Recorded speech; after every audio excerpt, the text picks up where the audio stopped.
That's right. I don't know where that came from. It looks like this one, but this is not it either. No, this is.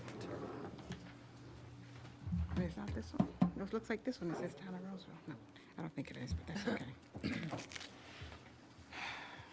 That's rock and roll. Oh, I did.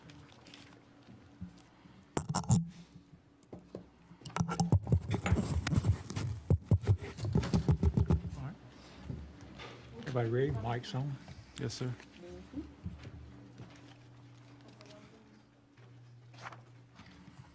Get some of the chairs.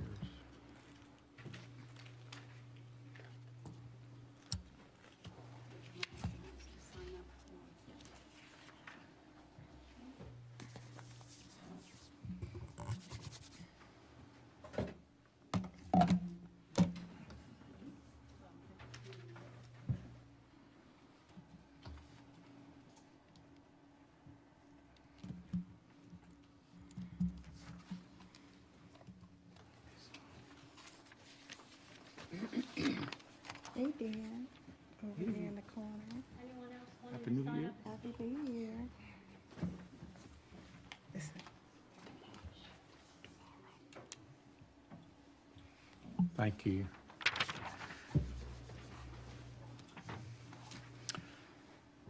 Thank you, Barry. Okay, I call to order the Rolesville Town Board regular meeting, January 4, 2022. Would all rise for the Pledge of Allegiance. Pledge of Allegiance To the flag of the United States of America and to the republic for which it stands, one nation, under God, indivisible, with liberty and justice for all. If everybody would remain standing for a second, Diane will lead us in prayer tonight. All head bowed, please. Loving and wise Heavenly Father, you are the sole creator and ruler of the world.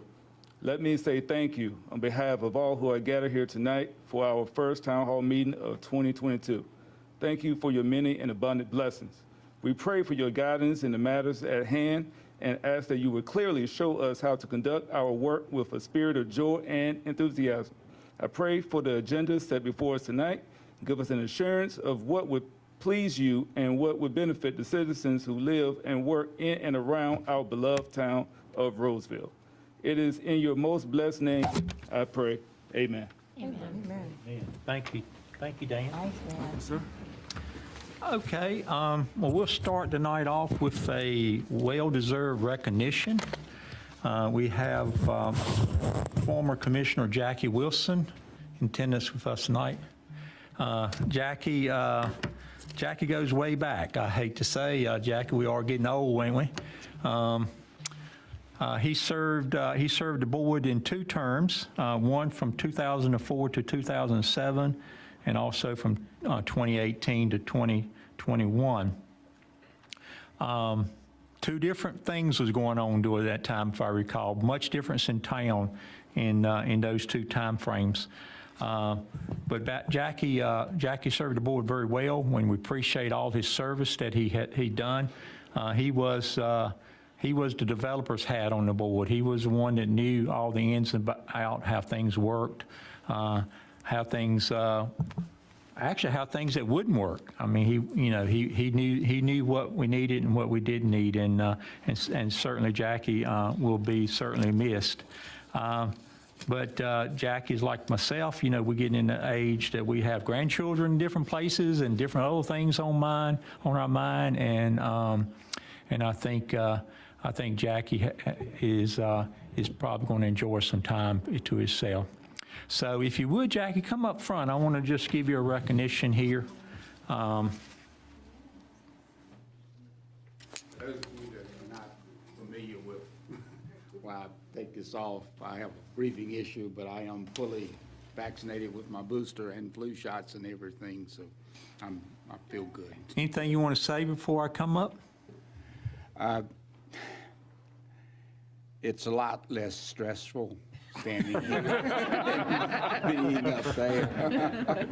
And I just want you to know that it's been a pleasure, and I mean this sincerely, serving with each one of you. and Dan is going to make a great addition to this board. I sincerely hope the residents of Rolesville know how blessed they are to have such a wonderful board, a wonderful mayor, a wonderful town manager, and a wonderful staff, and a wonderful attorney to keep us in line, which we've always needed. It has been truly a pleasure, and I thank you for the recognition that you are giving me. I've enjoyed it. I've learned a lot. We've not always agreed, but we've always respected one another, and we've always believed in our hearts that where we may not agree, every person sitting on this board, I'll say to the citizens of Rolesville, always has what they believe in their heart is what is of the best interest of Rolesville. There are no private agendas, in my opinion, and again, it's a pleasure, and I thank you for the recognition. Thank you, Jackie, and I'll come down to you if that's okay.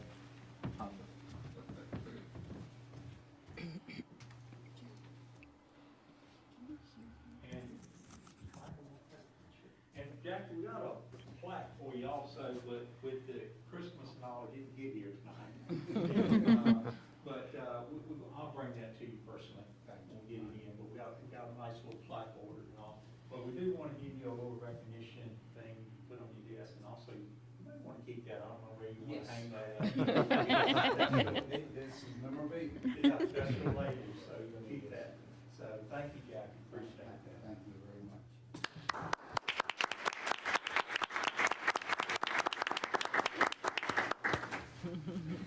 You're welcome. Thanks, Jackie. And thanks for the other day as well. Thank you very much. Appreciate it. Anytime. And anytime this board feels like they need me in any way, I'm only a phone call away. Remember, you said that. Thank you, Jackie, appreciate that. Thanks, Jackie. Next item is agenda. And Dolores. So what's she? I just said, and Dolores. Okay. Next item is agenda. The board wishes any changes, additions to the agenda as is written here? If not, I'll entertain a motion. So moved. I got a motion, second. Motion second, all in favor say aye. Aye. No no's on that, so think, Michelle. All right, at this time, we'll have public to be heard on any item that is a non-agenda item.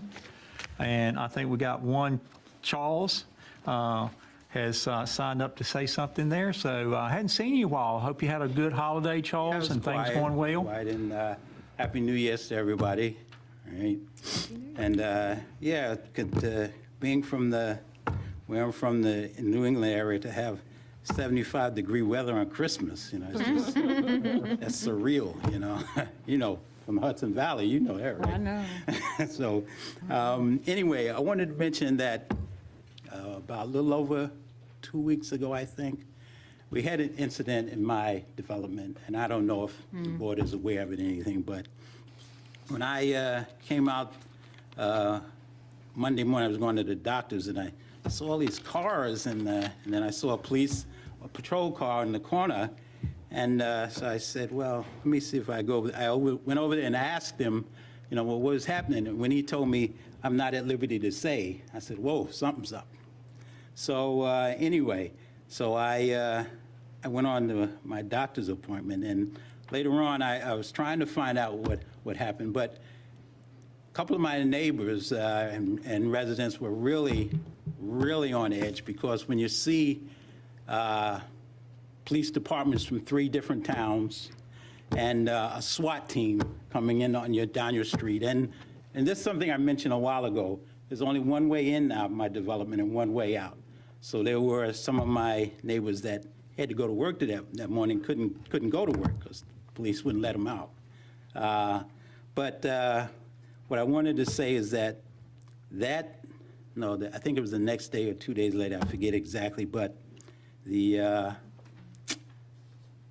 chief police, Chief Simmons, came by, and he went to every single resident's house and explained to them exactly what happened. And to me, that was the essence of community policing. And I wanted to thank, where's the chief at? I thought I saw him, but anyway, I wanted to thank him, and I did thank him. I wasn't home when he came to my house because I had a doctor's appointment, but he did call me specifically and told me exactly what happened. And I happen to know the individual, and he's been by my house, and I've been by his house on several previous occasions. But I just wanted to say that I thought that was, again, that's what community policing is all about. For him to go take that time, and he must have spent, I don't know, several hours doing that, because he went to every single house. The good thing, it was only, it's a small community, so I think it's like 25 or 26 houses, but still in all, he took the time to do that. So I wanted to acknowledge him and let the board know also that it's very, very much appreciated. Very good. Well, thank you, Charles. Appreciate you. that. Thank you. And also, I think it's commendable for the police department. That tough situation was resolved without anybody hurt or injured at all. So very commendable for that. So very good job. Thank you, Charles, for bringing that to our attention. Now we get into our consent agenda. It's one item on there. It's annexation 21-06 Walbrook.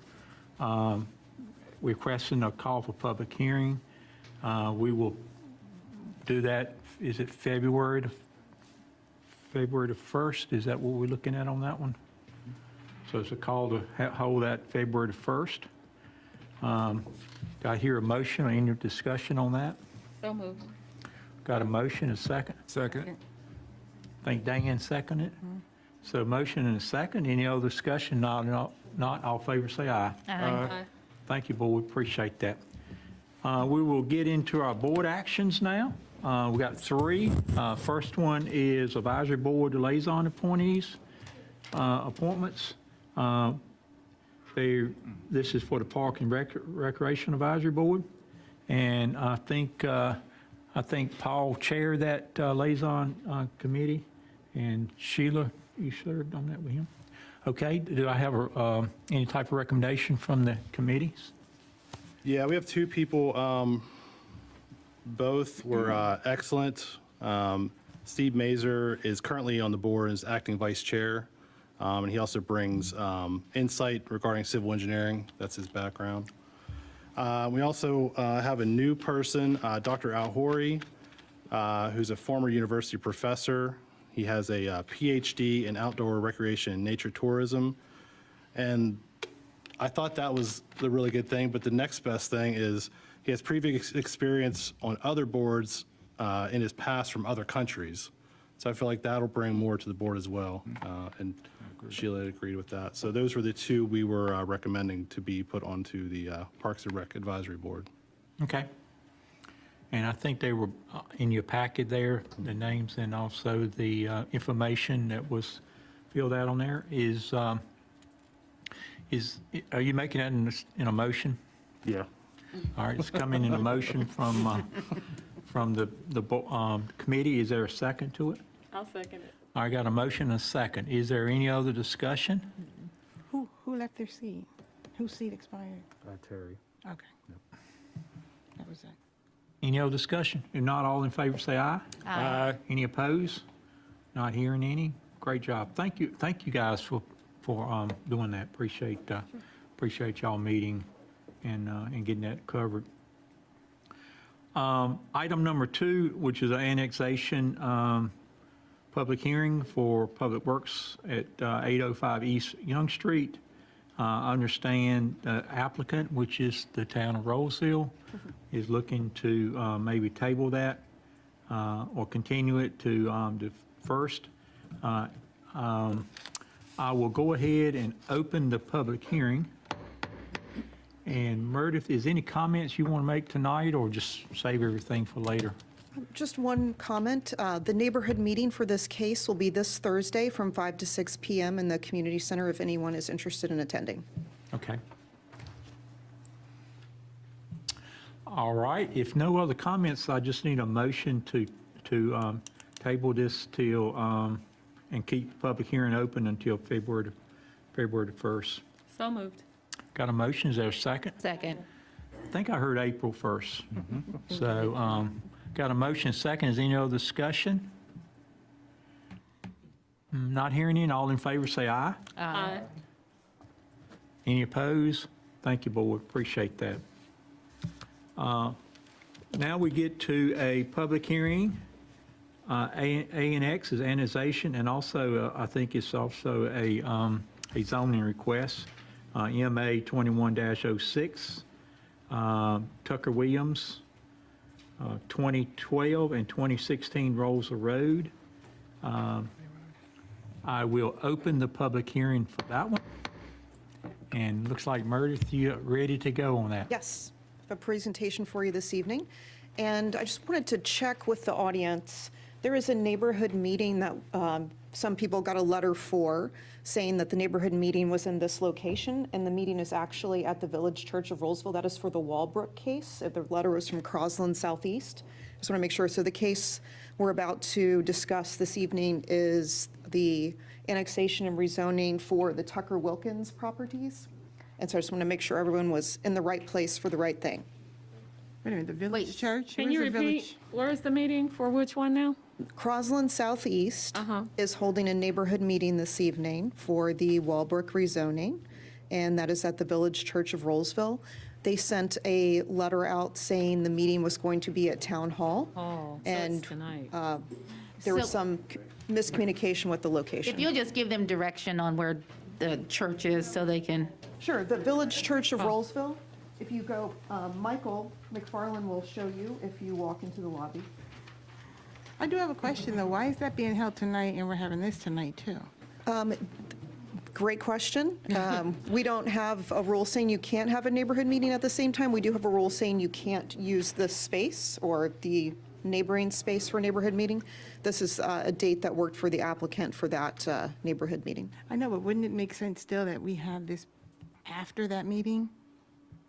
Not really? The neighborhood meeting is for a case that's going to be on your February 1st agenda. Oh, I'm sorry, okay. I thought it was referencing this. So I was worried with that some of the people could be Gotten present for confused on that that. instead of Tucker Wilkins. Not that Tucker Wilkins isn't popular. No, and I just, when you said that, I thought you were tying the two of them together. That's why I was a little. like, No, I'm sorry. I shocked did not sitting mean here. for that to be the Okay. case. Just the date ties them together. Okay, now this looks about the normal I didn't want size. people to miss out. Yep.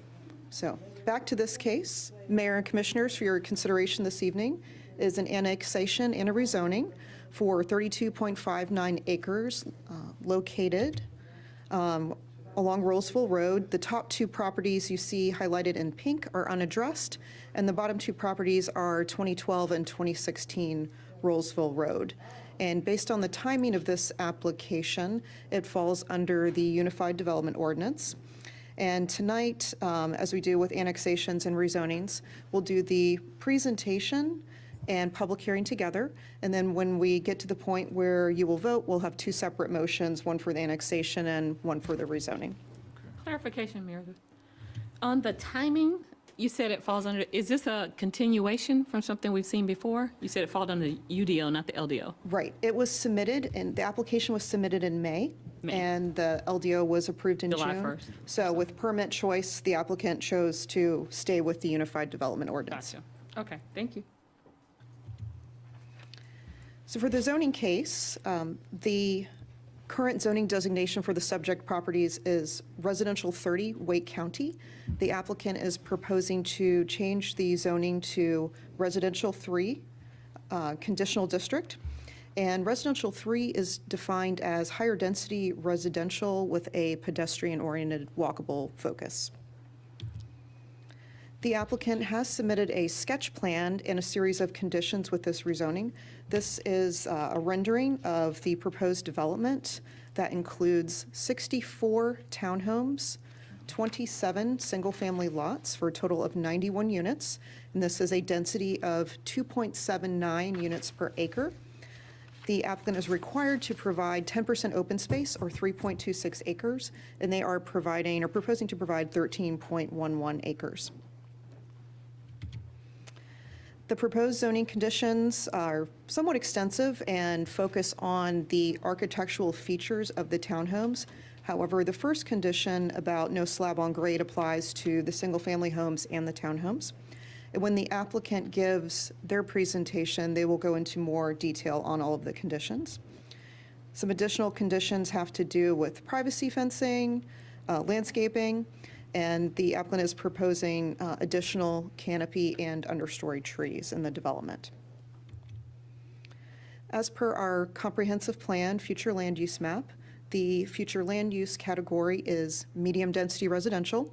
That is defined as predominantly single-family with portions of duplexes, townhomes, and multifamily.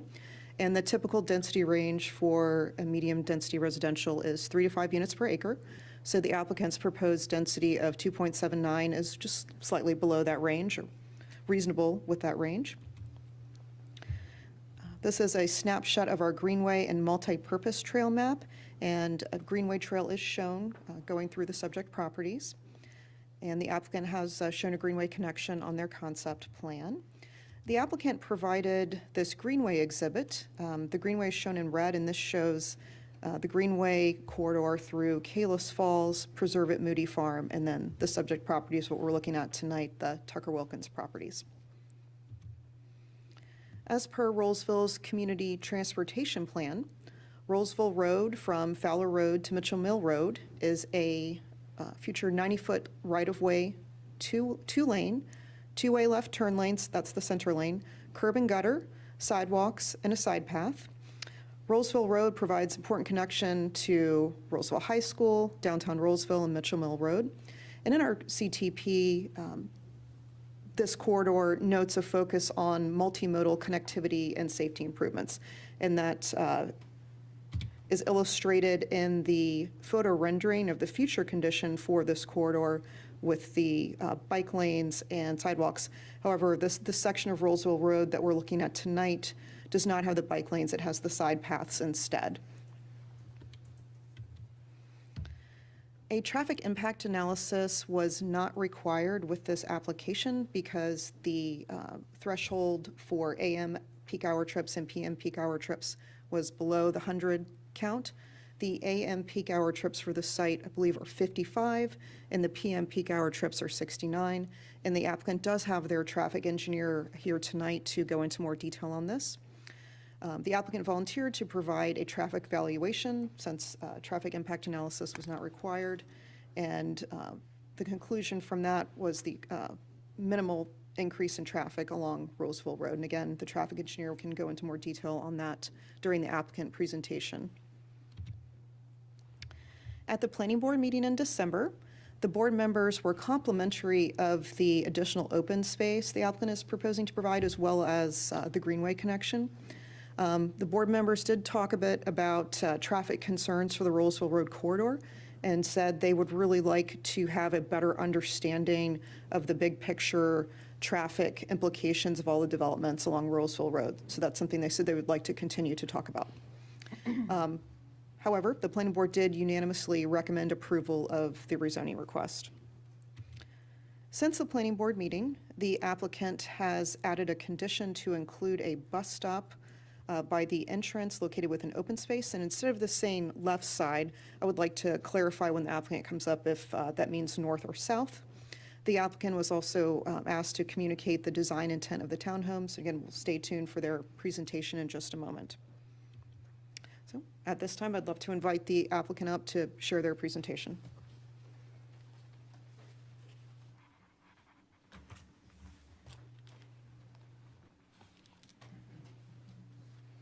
With your permission, may I take my mask off? Sure, no problem. Thank you. I can breathe so much better. Mr. Mayor, members of the board, my name is Barbara Todd. I'm a senior land planner with American Engineering in Raleigh. Back in 2017, when you all were working on creating a comprehensive land use plan, 89% of the respondents to a survey said that growth in Rolesville is a good thing. One of the goals stated in the land use plan was to develop a unified and coordinated vision for land use that emphasizes diverse housing options and beautification. In conjunction with that goal, additional goals are to promote development while maintaining a small town character, and to maintain and increase the town's financial strength. This 32-acre development helps the town to meet these goals in a number of different ways. The land use plan proposes that this property develop at medium-density residential, as Meredith described, which is 3 to 5 units per acre. Because of the extensive wetlands and the lot size minimum in the R3 district, this density was not feasible for a single-family development only. We couldn't get the density that your land use plan calls for.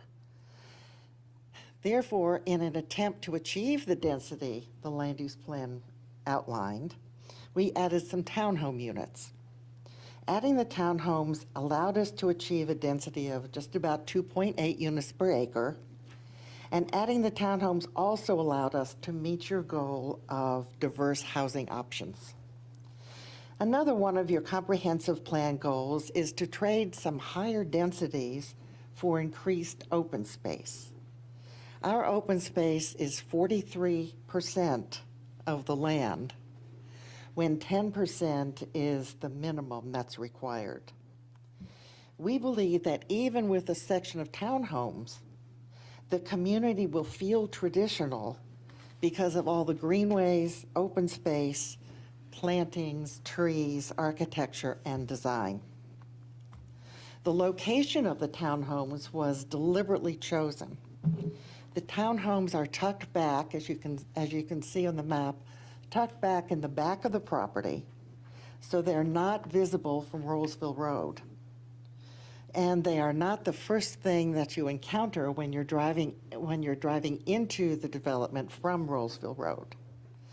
We wanted the first experience of the development to be the single-family lots with a generous amount of open space for an open, attractive, traditional aspect. Since diverse housing options and beautification are a land use plan goal, we have provided the town with an extensive list of zoning conditions that will ensure that the development is beautiful as well as diverse. All foundations of all buildings, single family also, will be raised. There will not be slab on grade construction. Vinyl siding is prohibited.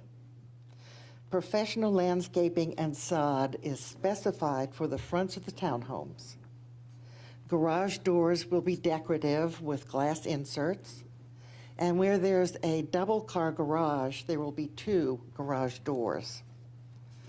The landscaping that we're proposing will exceed the town's minimum standards, which means extra canopy trees and extra street trees along the street fronts.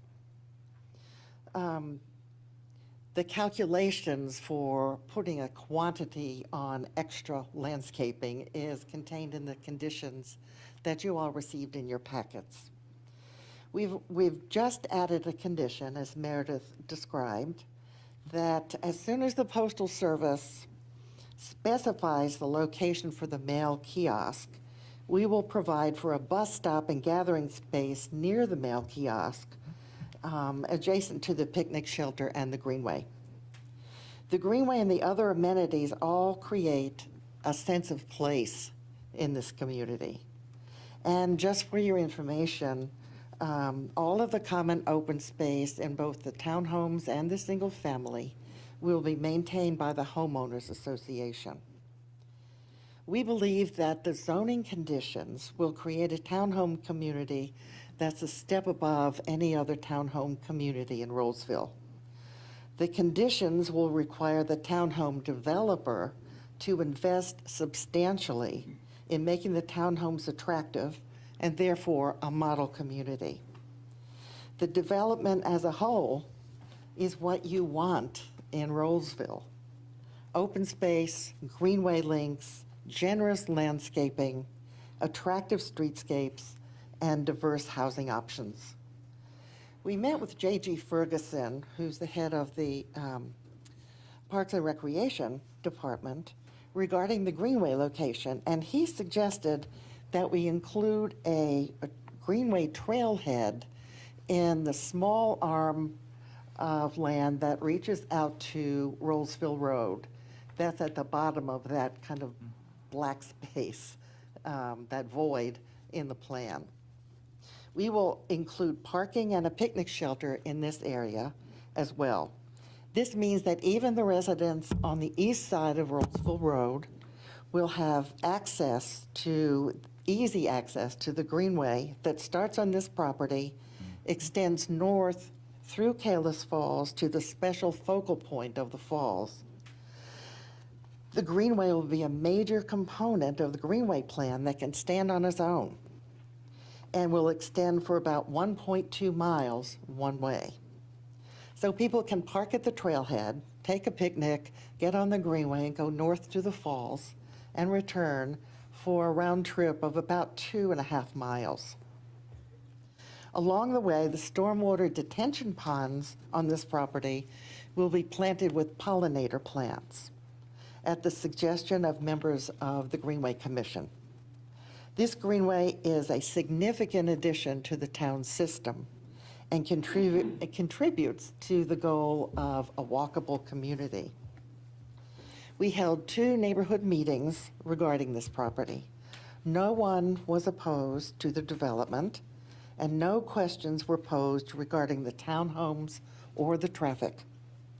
As you read from the minutes of these neighborhood meetings, the only questions were about the timing of the construction of the widening of Rolesville Road and when development might start on this property. We are hopeful that the construction on Rolesville Road will begin in the spring in conjunction with the construction of the major water line along Rolesville Road. Matt Peach with Stantec will talk to you about the traffic on Rolesville Road, but I'd like to point out 1 or 2 important facts. Your community transportation plan was based on your land use plan and looked at all the properties in the area of Rolesville Road. The transportation plan assumed that development in this area would reach a density of 3 to 5 units per acre. The plan concluded that a 90-foot right-of-way and a 3-lane road section would be sufficient to handle all the traffic on Rolesville Road when the area is completely developed. Our density is proposed to be 2.8 units an acre, so we are contributing a little bit less traffic than was anticipated in the transportation plan. The transportation plan assumed that it would take 20 years for Rolesville Road to be widened, but we are contributing to a widening that we hope will start in the spring. To summarize, this development meets the town's own goals of diverse housing options, beautification, walkable communities, and connectivity. It will have an attractive aspect from the street, with townhomes tucked in the back of the property.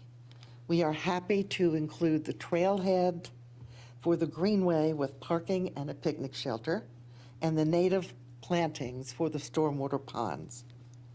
We look forward to creating a beautiful mixed-use development with an open village feel.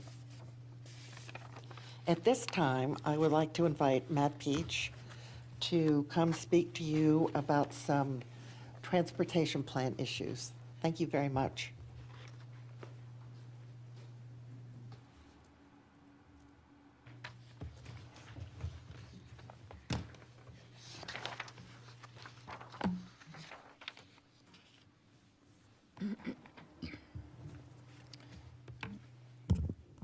Good evening.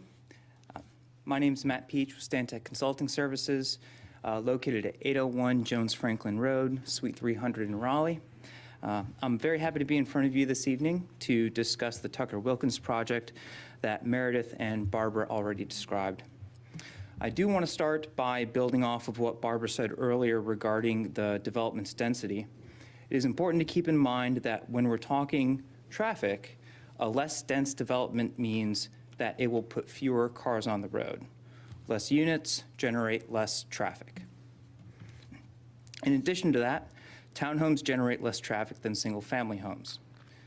So it follows that a development having a lower unit count per acre that also incorporates townhomes will generate less traffic than a development with a higher unit count consisting of solely single-family homes. Of course, we are aware of the traffic concerns along Rolesville Road. Much of this, as you all are aware, can be attributed to high school traffic, which occurs for a very small, albeit intense window of time in the morning as well as the afternoon. The worst of it occurring when carpool traffic backs out onto Rolesville Road and stops traffic from traveling north and south. This can be attributed to several factors, the primary being an insufficient amount of space for the campus to hold carpool traffic on site. Outside of these small windows of time, however, traffic along Rolesville Road flows well. The good news is that the Point development, along with several others, will be making many improvements to the area, especially around the high school. Quick rundown of those are coordinating traffic signals at the bypass, extending the right turn lane on the bypass onto Rolesville Road. At Quarry Road, the Point will be constructing several turn lanes in addition to installing a traffic signal. And at the high school driveway, the Point will be constructing a northbound left turn lane as well. In addition to this, several other developments in the area, like Kalis Watkins, the Wheeler Tract, and the Moody property, will be widening Rolesville Road to a 2-lane with a 2-way left turn lane section, or a sometimes referred to as a 3-lane section. With some of these developments being responsible for installing a traffic signal at the intersection of Rolesville Road and Mitchell Mill Road if and when traffic signal warrants are met. With respect to this development, it is important to remember that it's 1.5 miles south of the high school. So much so that drivers, if you are commuting to Raleigh, it would be faster for them to use Mitchell Mill Road than traveling north up Rolesville Road. You may recall that one of the recommendations from the Community Transportation Plan was for Mitchell Mill Road to be a 4-lane divided section. This will handle a much greater amount of traffic than its current 2-lane section. This specific development in Tucker Wilkins, as Meredith said, is well below the threshold for requiring a traffic study. However, the driveway onto Rolesville Road was evaluated. We found that the driveway operated acceptably with the installation of a 2-way left turn lane. That specific improvement would bring the section of Rolesville Road in line with the recently adopted town transportation plan, and the development is committed to making this improvement. With that, we're happy to answer any questions you may have. Was anybody else going to speak? Okay. All right, so board, before I call any public, any questions for either staff or the applicants that you have?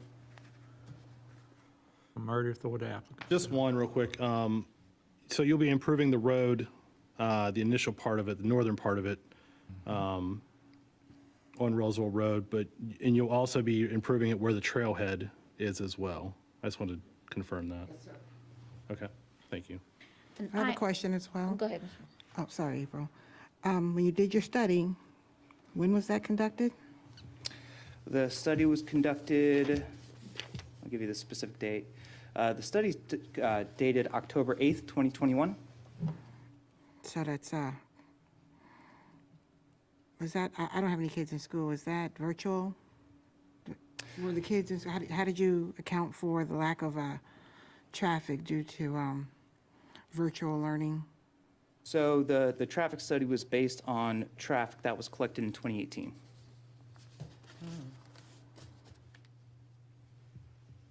So I'm sorry, say that again. So it was done in 2021, but it was based on 2018. That's correct. So what does that mean? So the available data from 2018 was used so that we were taking into account if there were any virtual learning, which I don't believe is still going on. I believe kids are still in school. At that time. Okay, so another question. When you mentioned townhomes, or what are they known for bringing in less traffic than single-family homes? On a per unit basis, a townhome would generally account for 2/3 the traffic of a single family home.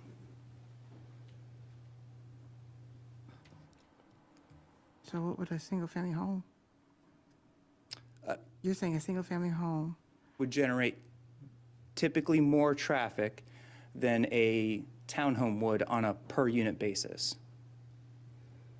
how do you figure that? That's just based on statistics? Yeah, that's based off of the Institute of Transportation Engineers Trip Generation Manual, but that is based off of data that's been collected at several sites throughout the U.S. It's the industry standard. So what does that mean? People live in townhomes have less cars than people live in homes? Is that? Not in Yeah. Raleigh. Not in Raleigh. I'm trying to figure that out Everybody has a because- car. Right, and that's what I'm thinking about, what's relevant to this area is many people have, and I'm probably using the wrong word, downsized to townhomes because they're less expensive than single-family homes, and they still have the same amount of traffic coming and going. So how does that work for this area, not the whole United States? Yeah, so I mean, just speaking in broad terms, single-family homes are generally larger and have more bedrooms than townhomes. So the more bedrooms we have, the more people would be living in the home, and therefore would generate more traffic. Just speaking in broad terms. Okay. Thank you. April, I'm sorry, you had a No, question. my only question was, you had mentioned that, I believe you said the point will be adding a turn lane into the high school. Is that what you said? The turn lane would serve their development, not into the high school. The turn lane exists into the high school today. It does. So you said that they will be adding a turn lane into their development. Is that what you said? That's correct. Okay. This is the whole thing that confuses me, is because it's like a puzzle, and I know it's not your fault, but you have all these different developments who they do their own traffic studies, but at the end of the day, when it's complete, what you're telling me, I know I'm going to see differently. You know, it's going to be, you don't have a crystal ball to say what it's going to be, but we've lived it already. And some of us have come from big cities to see it. So when this whole puzzle is put together, it's going to be not as light or neat as you're presenting it to us. And it's not your fault, I get it, you're just responsible for your portion, but we have to take that into consideration when we're looking at the big picture. I completely agree, and I totally understand. I think the big point there is, the town transportation plan kind of does provide some of that. It's supposed to take a look at the area in totality for what we know is coming, what will be coming in the future, but also the town in totality. That doesn't make me feel any more comfortable, but that's just my opinion, I'm sorry. I'm reserving my questions for later. I want to hear the public's input. Okay. Sounds good. Thank you again. And I'm not trying to beat up on you, I'm just trying to put it all together to have it make sense. I'm always happy and here to answer questions. May I add a small paragraph? Meredith referred to the building elevations and what the buildings would look like. We don't have the architectural drawings at this point, but we are willing to specify the conditions that you see in your packet about the raised foundations and the covered walkways and the additional landscaping and all of those conditions while the architecture is being prepared. I guess one of the things we are interested in is how you reacted to the conditions and whether there might be additional conditions that you wish to add. But at this point, the architectural drawings are still being worked on. What we would like to do is to provide the architectural elevations for you to see at the time we submit for a preliminary plat. And then you will have a chance to see them and react to them at that time, but they're just not finished at this point. Thank you. I have a question for Dave. Never mind, you go first, April. My question is, I guess for you, Barbara, maybe you will answer this one. Right now, what is your perceived price point? I'm sure it's comparable with the surrounding neighborhoods, but for the homes and the townhomes. May I ask the town attorney if I'm allowed to answer that question? Probably not. You can answer any question you like. It won't be a condition in the zoning case. Okay, okay.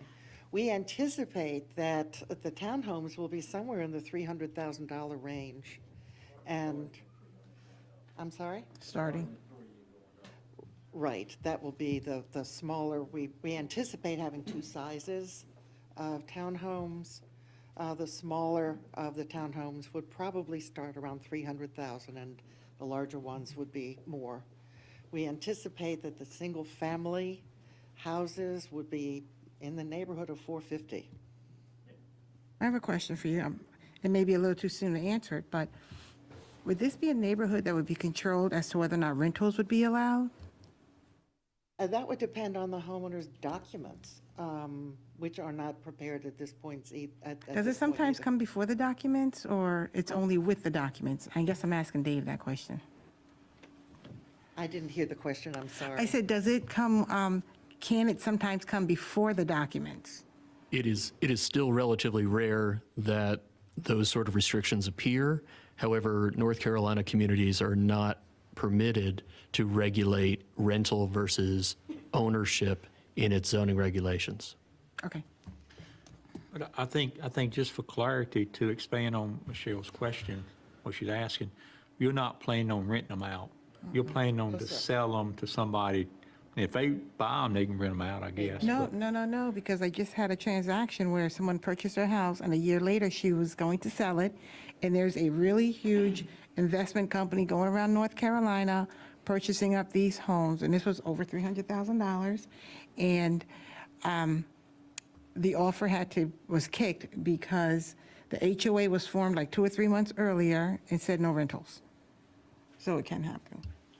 And I just wanted to know, it doesn't matter, it's not going to affect my decision, but I did want to know if it's that type of neighborhood or not. My understanding is a homeowners association can make that restriction. Correct. Where I live in a townhouse, and the homeowners association has a cap on the proportion of townhomes that can be rented. So, But this neighborhood didn't take a percentage, they said 0, so. yes, I know it's going in a different direction with the rentals, so again, that's not something that you all have to worry about at this moment, but I just wanted to ask. And I just popped back in, I heard a price of $450,000 for the single family. What was the townhome projected cost? 300. as I said, there will probably be two sizes of townhomes. The smaller of the two will probably start around 300,000, and the larger ones will be more than that. And when you say small, can you give me an idea of square footage? A small one would probably be around 1,200 square feet. Okay. What are you looking at for a bigger townhouse? Maybe 18, And are these 3 bedrooms or 4 bedrooms? I don't know yet. See, that makes a difference, though, because that's going to affect the traffic report that he just said is generally townhouses are smaller, less cars. So if you're telling me you have a 4 or 5 bedroom townhome, Well, actually, I can speak to that to a small degree. Because of the configuration of townhomes, the maximum number of bedrooms is almost always 3 bedrooms, is the most you would find in a townhouse. These are not huge townhouses. If we're talking 1,200 square feet or 18 to 2,000, there's not room for more than 3 bedrooms. So For the smaller ones. that is the typical product that comes on the market. are you saying you've never seen a 4 bedroom townhouse? I'm not saying I've never seen one, but I don't believe that these will be more than 3. But we don't have, I don't have architectural drawings, but these are of a size that would make sense for them not to be more than 3 bedrooms. So are we going to get plan drawings later on that shows 4 bedrooms, and then what happens then? Commissioner Medley, because this is a zoning case, the only restrictions on the use would be those things that are either in the UDO or in the conditions that have been provided. I get that, but I'm So- still looking at it from the point of view of the traffic. So subsequent to a zoning approval, many things could change. Okay. So anything that's provided by the public or by the current owner might not be the choice that is eventually made at the time of construction. And looking into the future, 50 years hence, it could be redeveloped into something else. The conditions, however, would still control until it comes back for a rezoning. Gotcha. And while I have already interrupted, if I could have an opportunity to read back the extra conditions that were offered before the public speaks to make sure everyone's on the same page, if that makes sense to the mayor. It does. Let's make sure we flush out the questions first. Any other questions from the board? Thank you. Thank you. Thank you, sir. Appreciate that. Thank you, Barbara. Thank you. Okay, Dave, you up? I believe there were 3 additional conditions to supplement the list that you currently have. One was a transit shelter / easement should be situated in proximity to the community mail kiosk upon United States Postal Service location determination. The second one is that the BMP's construction shall be supplemented with landscaping of native plantings. And the third is that parking and a picnic shelter shall be constructed at the Rolesville Road trailhead shown on the sketch plan. Those are the 3 that I had. Did I miss any, or have I misstated any of them? And that's a question for the applicant. Yes. Yes, yes. Those sound like exactly what our intention has been. I use the term transit shelter. Okay. I'm thinking to the future of some Jetsons-like device. Okay, anything else?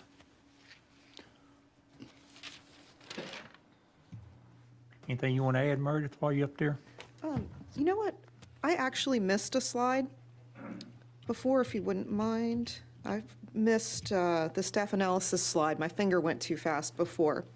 Just wanted to point out 3 positives: that the single-family housing and townhomes are consistent with the comprehensive plan future land use designation. The applicant is proposing additional open space and detailed zoning conditions. And just something that could potentially be a negative. At the town board work session we had back in August, we talked about the preferred location for townhomes.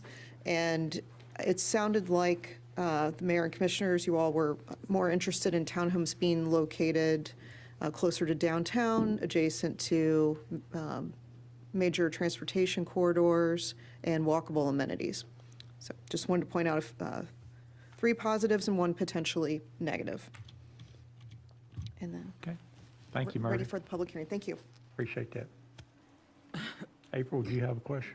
Meredith, you said that the townhomes were not near walkable. Isn't that the Greenway trail that runs right there beside of it, right there, the red? Sure, that's a green. When I say walkable amenities, meaning Like like you can downtown, go like- out to eat. Yeah. Yep, the downtown area. Get a cup of coffee, Yeah. come to town hall. Thank you. That answer your question, April?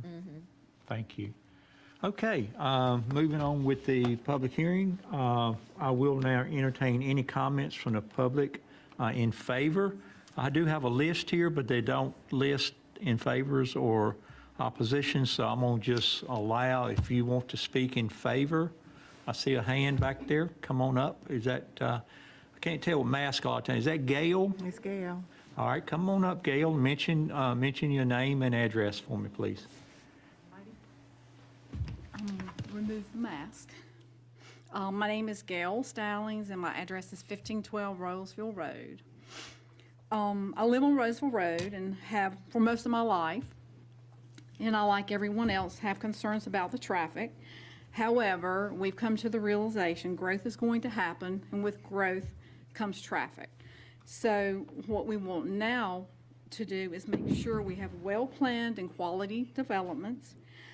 There's been a lot of opposition from me and folks on our end of Rolesville Road. However, we feel that the proposed zoning conditions that have been put forth, that this is going to be a quality development. And especially for the townhomes, I think the conditions that have been put forth are up and beyond the other townhomes that are coming to Rolesville and to our community. So I would like to end by saying we support the development. We do feel that it would be a positive addition to our community. Thank you. Thank you, Gail. Appreciate that. Any other, come up, state your name, address for the record, please. I'm Betsy Wilkins.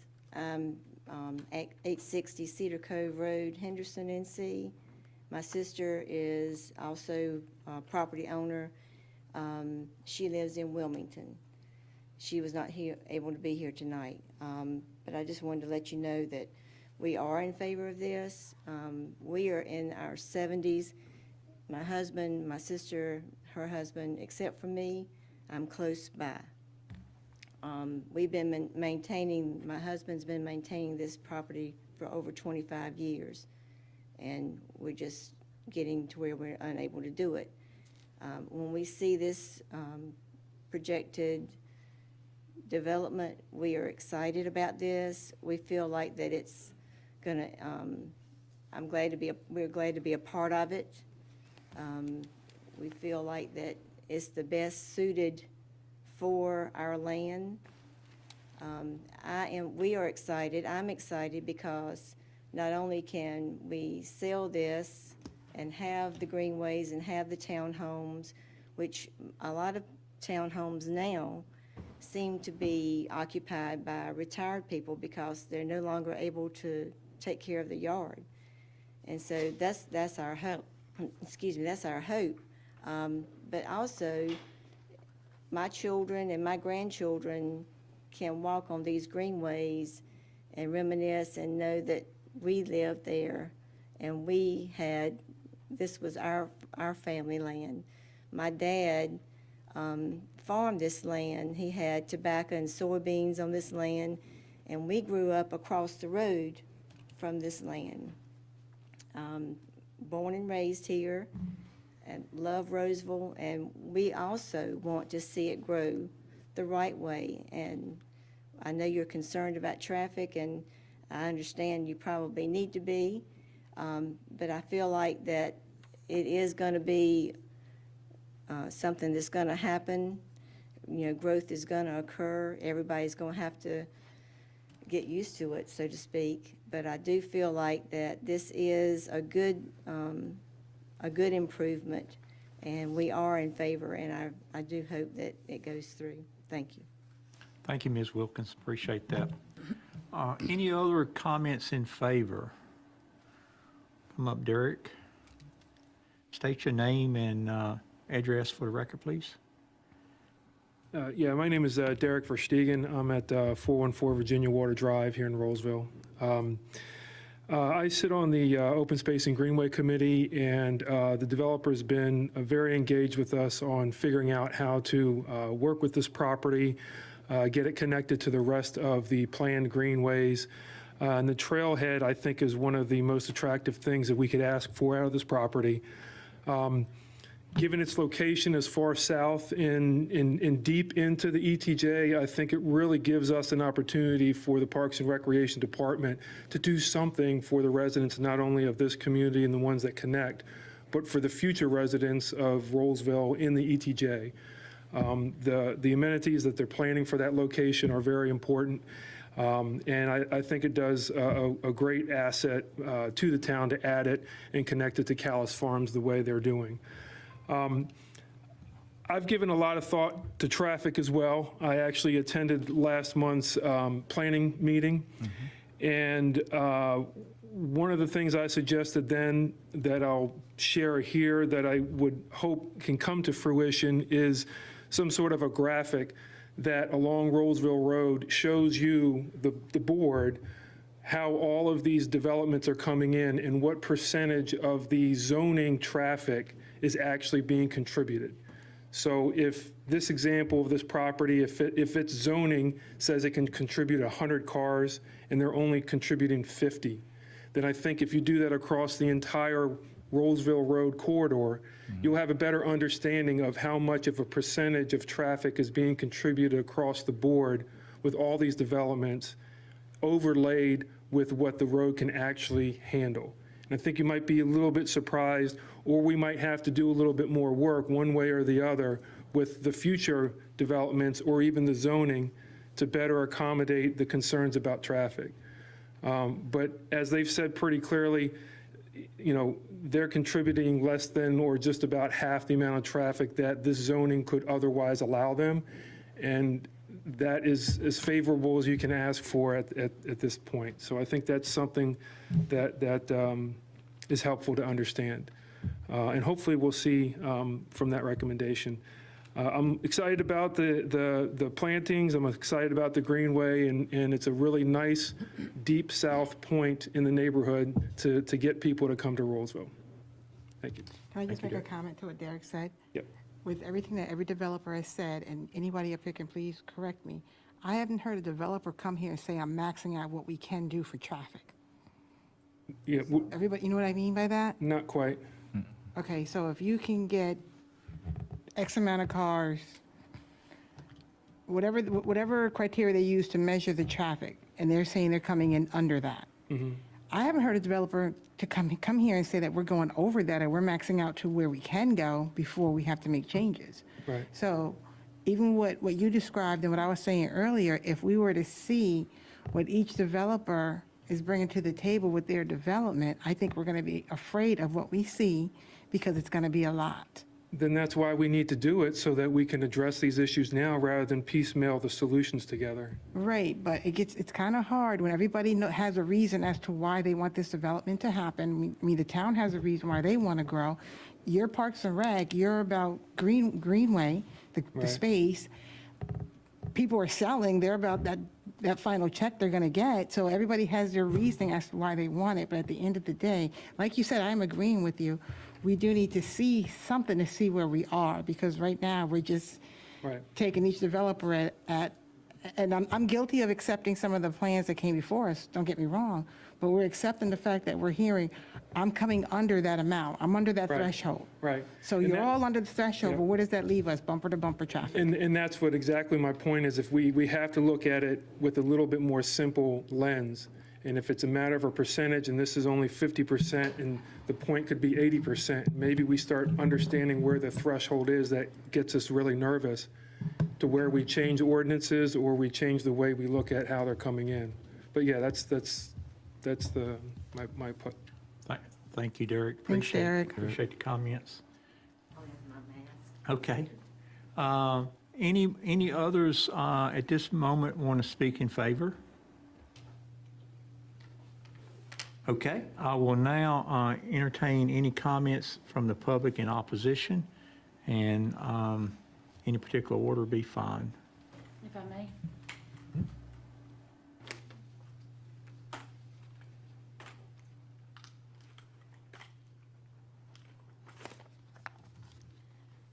My name is Denise Stevens. My address is 3405 German Shepherd Trail. I come to you tonight with concern about the rezoning for this property. The biggest thing is the entrance at the Rolesville High School. The carpool line extends off the school property onto the side of the road, leaving students and parents on the shoulder of the road not being able to get to their parking spots, or parents struggling to get to the drop-off locations. Plus, it causes additional congestion at the entry of the high school for the basic traveler on Rolesville Road.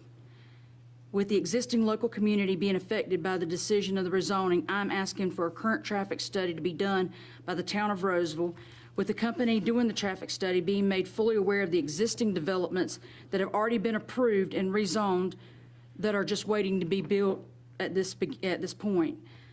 Currently, East Young Street, Rolesville Road is unsafe. I have proof of this because October 21st, 2021, I was hit at the entrance at Rolesville High School.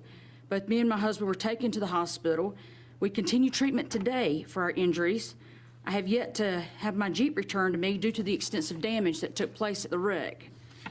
It is not a matter of if it will happen again, but when it will happen. There have already been numerous wrecks at the entry of Rolesville High School.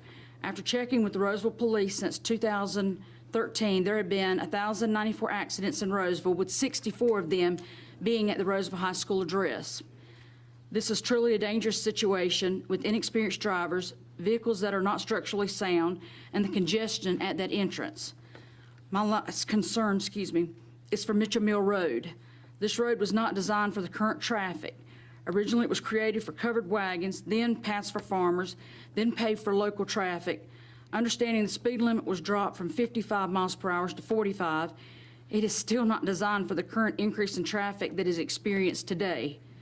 In addition to Mitchell Mill Road, neither was Rock Quarry Road or Fowler's Road.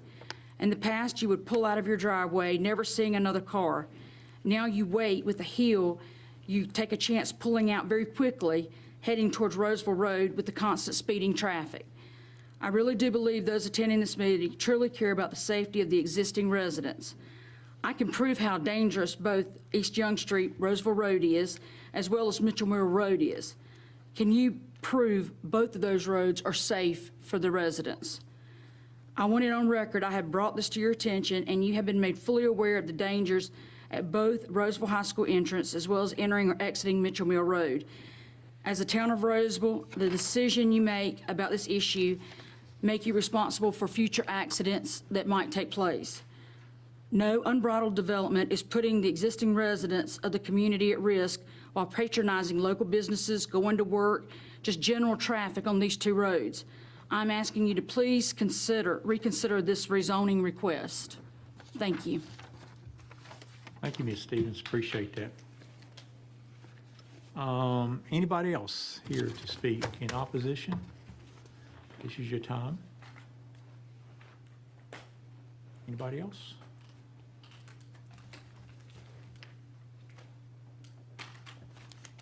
Okay. Before I close our meeting, Meredith, you got anything?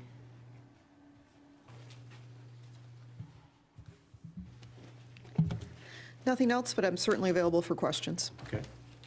I'm going to close the public hearing and turn it over to the board for a deliberations on this matter. So it's all yours. So I probably have questions and comments. I like to kind of take it all in first. We have grappled with this road for a while, and I heard several comments. Some I had already written down as concerns for myself. I am concerned about Mitchell Mill Road because I heard stated, and I don't always remember who said what, but I wrote it down. I think it was from Matt Peach. He said Mitchell Mill Road would be a better way to Raleigh than the bypass. We can't force people on which direction to drive, right? So we are not communists. We can't tell people which way to go. So we can't control that. The traffic concerns me to a great end. And let me also mention about greenways. I appreciate developers coming in here and adding to the beauty of our greenways and the accessibility. I think that's a beautiful thing. To me, that should be standard. That is not, to me, a privilege. That's not an honor. That should be a standard, and we need to make it so. So we appreciate that, but to me, it has to be more. I have personally witnessed in Raleigh, just down the street across from Lowe's Foods, and I can't remember the builder, Syntex, I want to say, built 1,000 homes, and they put in a exit lane coming out of the neighborhood, right? And 401 has 2 lanes on each side. My husband drives that way every day, and he sits in traffic. 5-minute difference, he's sitting. 5-minute difference. That's 1,000 homes. We've approved way more than that for this road. So I am with Commissioner Medley. What she stated was developers come in here constantly and say, oh, we're under that threshold, so a TIA is not required. Well, we live here, and quality of life matters more to me than building another development. And if that means we have to do our own traffic study to study the entire road, that's what I'm willing to do. I personally will not approve another development on that road, not where we are now. There's been too many approved, and all of this about people are only going to have this many cars, that conjecture, I'm not with that, because no one knows what the future brings. Each of my children all have a car. They all have a car. We have friends that come over, and there may be 10 cars. Our neighbors have a party, there may be 20 cars out there. So just because someone lives in a townhome doesn't mean that they don't have 2 or 3 cars, or they don't have people that come visit them that add to the traffic. It all adds to the traffic. And then my last comment is around the high school. The high school concerns me to no end. And I heard, I don't know who said it, but I heard someone say that the traffic is okay except for a couple of inconvenient times in the morning and in the afternoon. To me, that speaks again to quality of life. If you don't live here and you're not living amongst that, you're not sitting in that, you're not playing Russian roulette like my kids did and why I'm on this board today, trying to get out here on Main Street when there was no light, that's real life.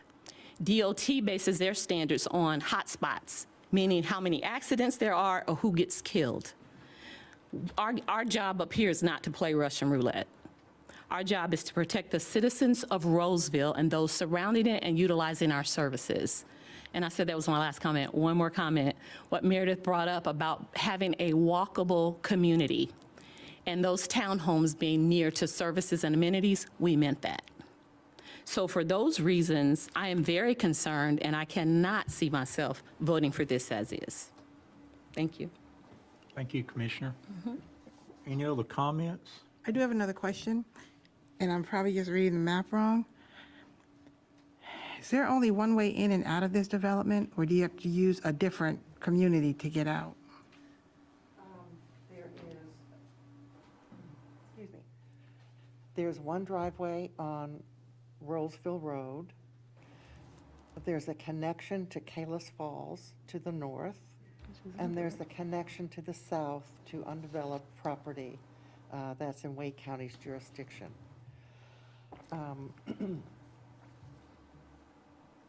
That's the answer. So there are 3 connection points, plus there is also the trailhead little path where cars can come in and park at the trailhead facility. Okay, so I guess I have a question for Kelly. So I know we're going to have this conversation coming up for some other communities. What does that mean for that upcoming conversation? I mean, you said Kalis Falls has a driveway into Kalis Falls. Do you have to snake around to get out of Kalis Falls? I really couldn't tell because I really can't see that far. I'm sorry. May I come to you? Sure. Look at your handout, please? Just don't sneeze. Are you looking at that map? I'm looking, I really, yeah, that's what I'm looking at, so I'm not really sure. If I didn't want to go in because of all the traffic on Roseville Road, for an example, where would I go? Well, you could, Kalis Falls has 2 or 3 access points onto Rolesville Road. Okay. It'll come This- somewhere in here to bring me over here? There's one here, and there's one up there, and then there's one farther north. Okay, This road, this is kind of a loop road that comes in from Rolesville Road.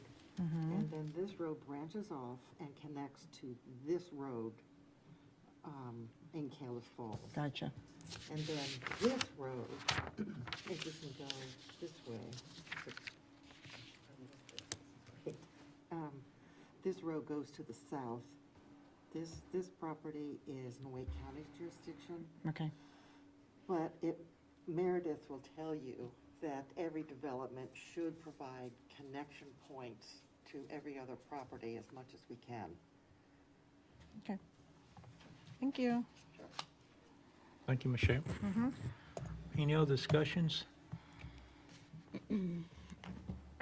I don't have any other discussion, but I did have highlighted in my notes that the proposed development could be expected to generate 1,000 or more added vehicle trips to and from the site during a 24-hour period.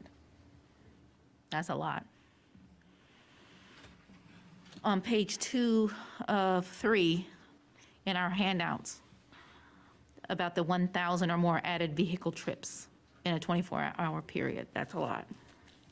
And I was thinking, I'm like, even a quarter of that, if that's in the morning traffic, that's an additional 250 that may come by Rolesville High School. And I sit in that traffic every other week to take my kid to school. That's a lot.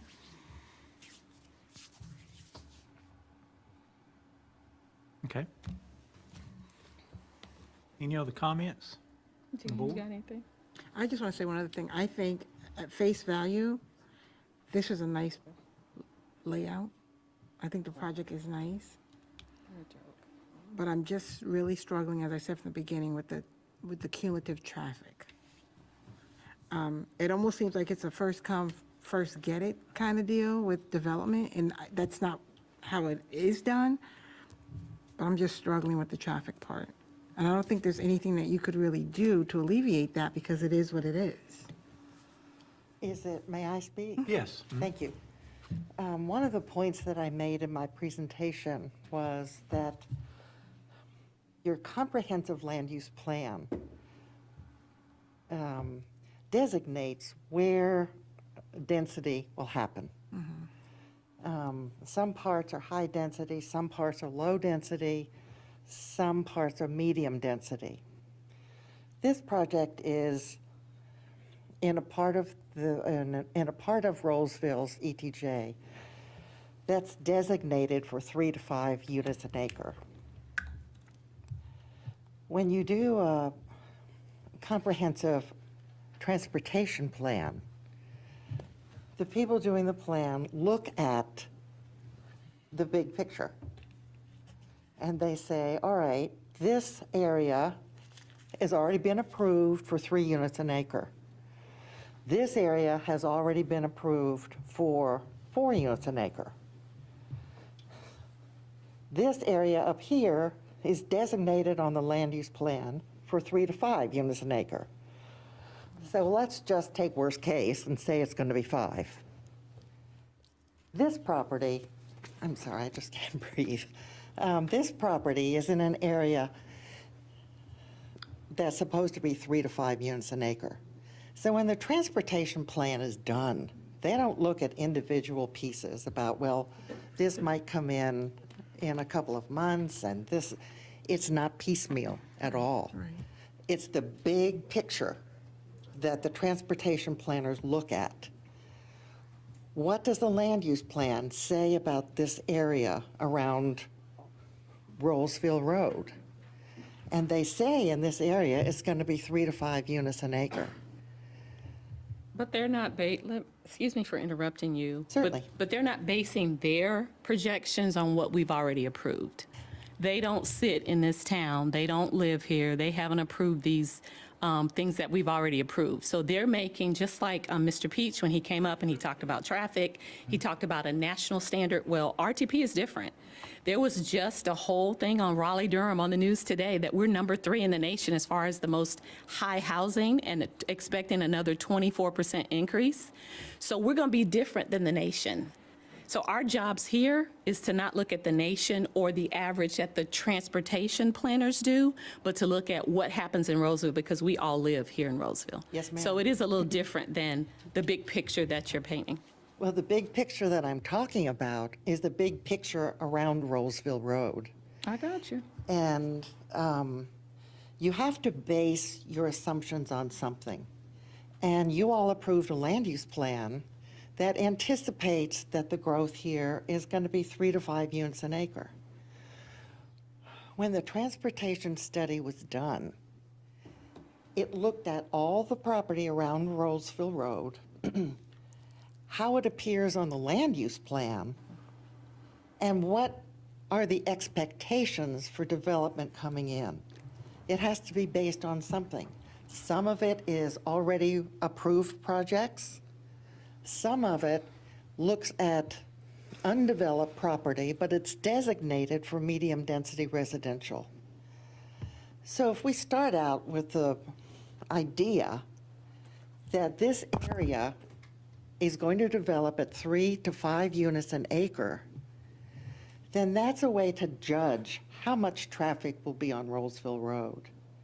So when the transportation study was done, It looked at all of the development, all of the potential development along Rolesville Road. Some of it's already approved, some of it's vacant, but designated for a certain density. And then they can make sensible decisions about how big does the road need to be to take care of that traffic. And what your comprehensive transportation plan said was a 90-foot right-of-way, 2 lanes, and a left turn lane in the middle will handle the traffic on Rolesville Road for the next 20 years. There are places like the school where a lot of people are trying to get to the same place at the same time. A lot of kids don't ride the bus anymore, and so their parents take them. You know, so it creates a logjam at that place. But if you look at Rolesville Road as a whole, what's projected, what's already approved, the 90-foot right-of-way with the left turn lanes has been judged between the land use plan and the transportation plan to be sufficient for 20 years. So we're going to start building it. We're not going to wait. We're going to start as soon as we can, get the water line in Rolesville Road and start the widening. It goes from Kalis Falls to Moody, to the southern part of Kalis Falls, and to this property, Tucker Wilkins. That's all projected to be done at one time while the water line goes in and the widening happens. So it's not a future improvement, it's an improvement that we hope is going to start in the spring. So I don't know if that makes it any clearer, but the transportation plan takes into account undeveloped property and property that's already been developed, because we know what the projections are. That's the first time I've ever heard them say that, you haven't heard anyone say that they take into consideration the land that is undeveloped currently, that, because every study that I've heard, they only take into consideration those developments that have been approved. So I've never heard that before. Let me make sure with Matt that I haven't told you a lie, but I believe that what I just told you, I mean, they have to take into consideration the vacant land. Well, Because that will happen at a specified density in your land use plan. And let me clarify for the public what we mean by widening, okay? So widening that has been brought before us several times is a turn lane in the middle of the road. In my opinion, that's not widening. That's giving you somewhere to move over to if you can get out. So the problem is people getting out into that turn lane. Widening to me means you add road so people have more space so that you can fill more volume with cars. So let's be clear. I want to be clear for the public. When we're talking about widening, we're talking about a center turn lane where you could turn left or right. Well, that's granted if you can get out to get to that center turn lane. So just to clarify, this is a development process, but widening is not true widening. You may call it widening, but adding a turn lane in the middle is not widening, because that person's stuck over there and they can't get out. They're stuck. So let's be very clear. I want to be clear for my public of Rolesville. Right. Well, all I can tell you is that the transportation plan, the comprehensive transportation plan that you all had a chance to take a look at and vote on, agrees that a 90-foot right-of-way and the 2 lanes and the center turn lane are sufficient to handle the traffic for the next 20 years on Rolesville Road. And that takes into account projects already approved and projects that are not developed yet. So I hope I've been clear. If you've got a question, please ask. I don't even think Rolesville was ready for today. I moved, you know what I mean? I moved here in 2007. I don't think Rolesville was ready for what's going on in Rolesville right now. So imagine in 20 years. I think that's such a ruse to say 20 years. Not you, not for you to say it, but to base any of your studies on 20 years. Give me some years in between there too, getting to that point. Well, one of the things that's interesting too is that the comprehensive land use plan and the transportation plan are supposed to be updated every 5 years. So it's a constant process of reevaluation to figure out, is this working for us or do we need to rethink it? At this point, the traffic engineers are saying Rolesville Road will be adequate for 20 years. It will be reevaluated. I think the comprehensive transportation plan was just recently adopted, so that in another 5 years, you will have a chance to take a look and see how the decisions are working out for the town. Then you're 5 years in deep. So you may have to make some serious changes. I don't, like I said, I think you're playing, what you're presenting to us at face value, it looks really nice. I mean, the townhomes in the back, you're mixing it up, given that diversity of housing. The pricing is not really cool, but that's just my opinion. You got to do what you got to do, and I say that as a real estate broker. But I understand it. People will buy it, but I just can't buy into the traffic part. But you did a great job. I mean, even you sitting here explaining it to us and clarifying, and, you know, we're learning from you, you're learning from us. I'm just not getting that part, and that's what I'm struggling at. Yes, ma'am. Can I ask Meredith a question? Sure. Meredith, do you know 2018 to 19 is way before your time? And 2019 to 20, the percentage that Rolesville grew at, around approximate? I don't. We might be able to Google it really quick. Kelly, you don't have any idea either? It was around I don't know what the percentage was. I came, it was 3,100. Say, per year. And so when I was reading this, the traffic studies base it on 2 years' growth per year. Isn't that correct, Mr. Peach?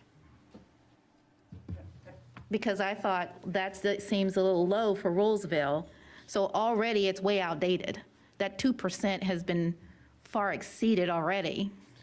Yeah, so a couple of points you made, I want to make sure I clarify.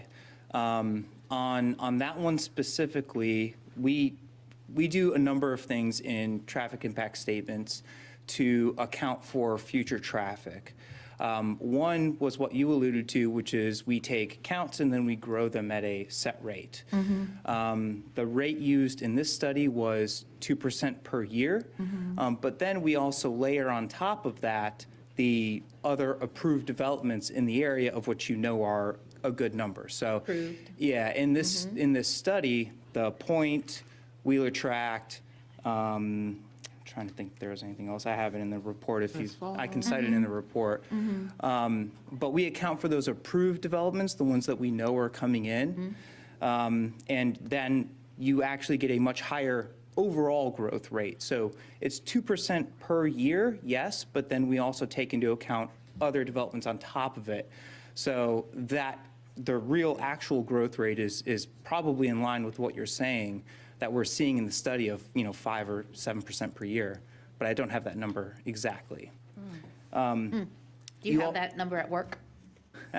I can always, I'm always happy to do some math. But you made another point that what Barbara was talking about accounting for unknown development, future development. And that is the essence, that's a difference between a traffic impact study versus a land use and transportation plan. So just two different kind of reports. So she was talking about the land use. Correct, Okay, yeah. because there was a statement she had made at the very end, and I was like, I don't think she's talking about the traffic. Yeah. So I understood that part. I had another something else. But we can come back to that. I can give you a minute. But I think you had another statement regarding daily trips for this development. The threshold to require a TIA in Rolesville is 1,000 vehicles per day. This one was 755, which is 245 less than that. But I think what's important to Wait a minute, hold on a second, because it states in here, I got that number from here. So did I read that out of context? Is that what you're saying? I don't have your packet. I'm reading the report, so. Okay. Oh. Yeah, it's okay. in the packet. The proposed development could be expected to generate 1,000 or more added vehicle Yeah. trips per day. Yes. All right, let me so- see. Did I read that out of context? No, you're reading it correctly, but in that statement, I'm citing the LDO. So the threshold for requiring a TIA in Rolesville is a development that exceeds 1,000 daily trips. So let me ask this. So it's in the LDO. What was in the UDO? Since this project was approved under the UDO, then was there a statement in the UDO that should have been gone by instead of flipping to the LDO? I don't believe the TIA threshold. Should be the same. Is it the same, Meredith? It didn't Yeah. get changed? Okay. So the 1,000 trips per day, that was me citing the LDO. This development is less at 755. Just for everybody's understanding, Meredith cited these numbers. The AM peak hour trips is 55 per hour, so that's a little bit less than 1 car per minute.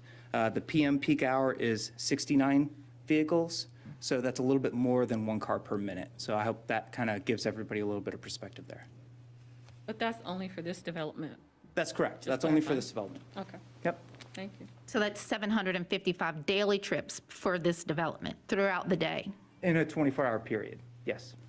So when you round up versus rounding down, you're closer to 1,000 than you are not. You are, and that's another 60 cars right there sitting in carpool with me in the morning. I'm good.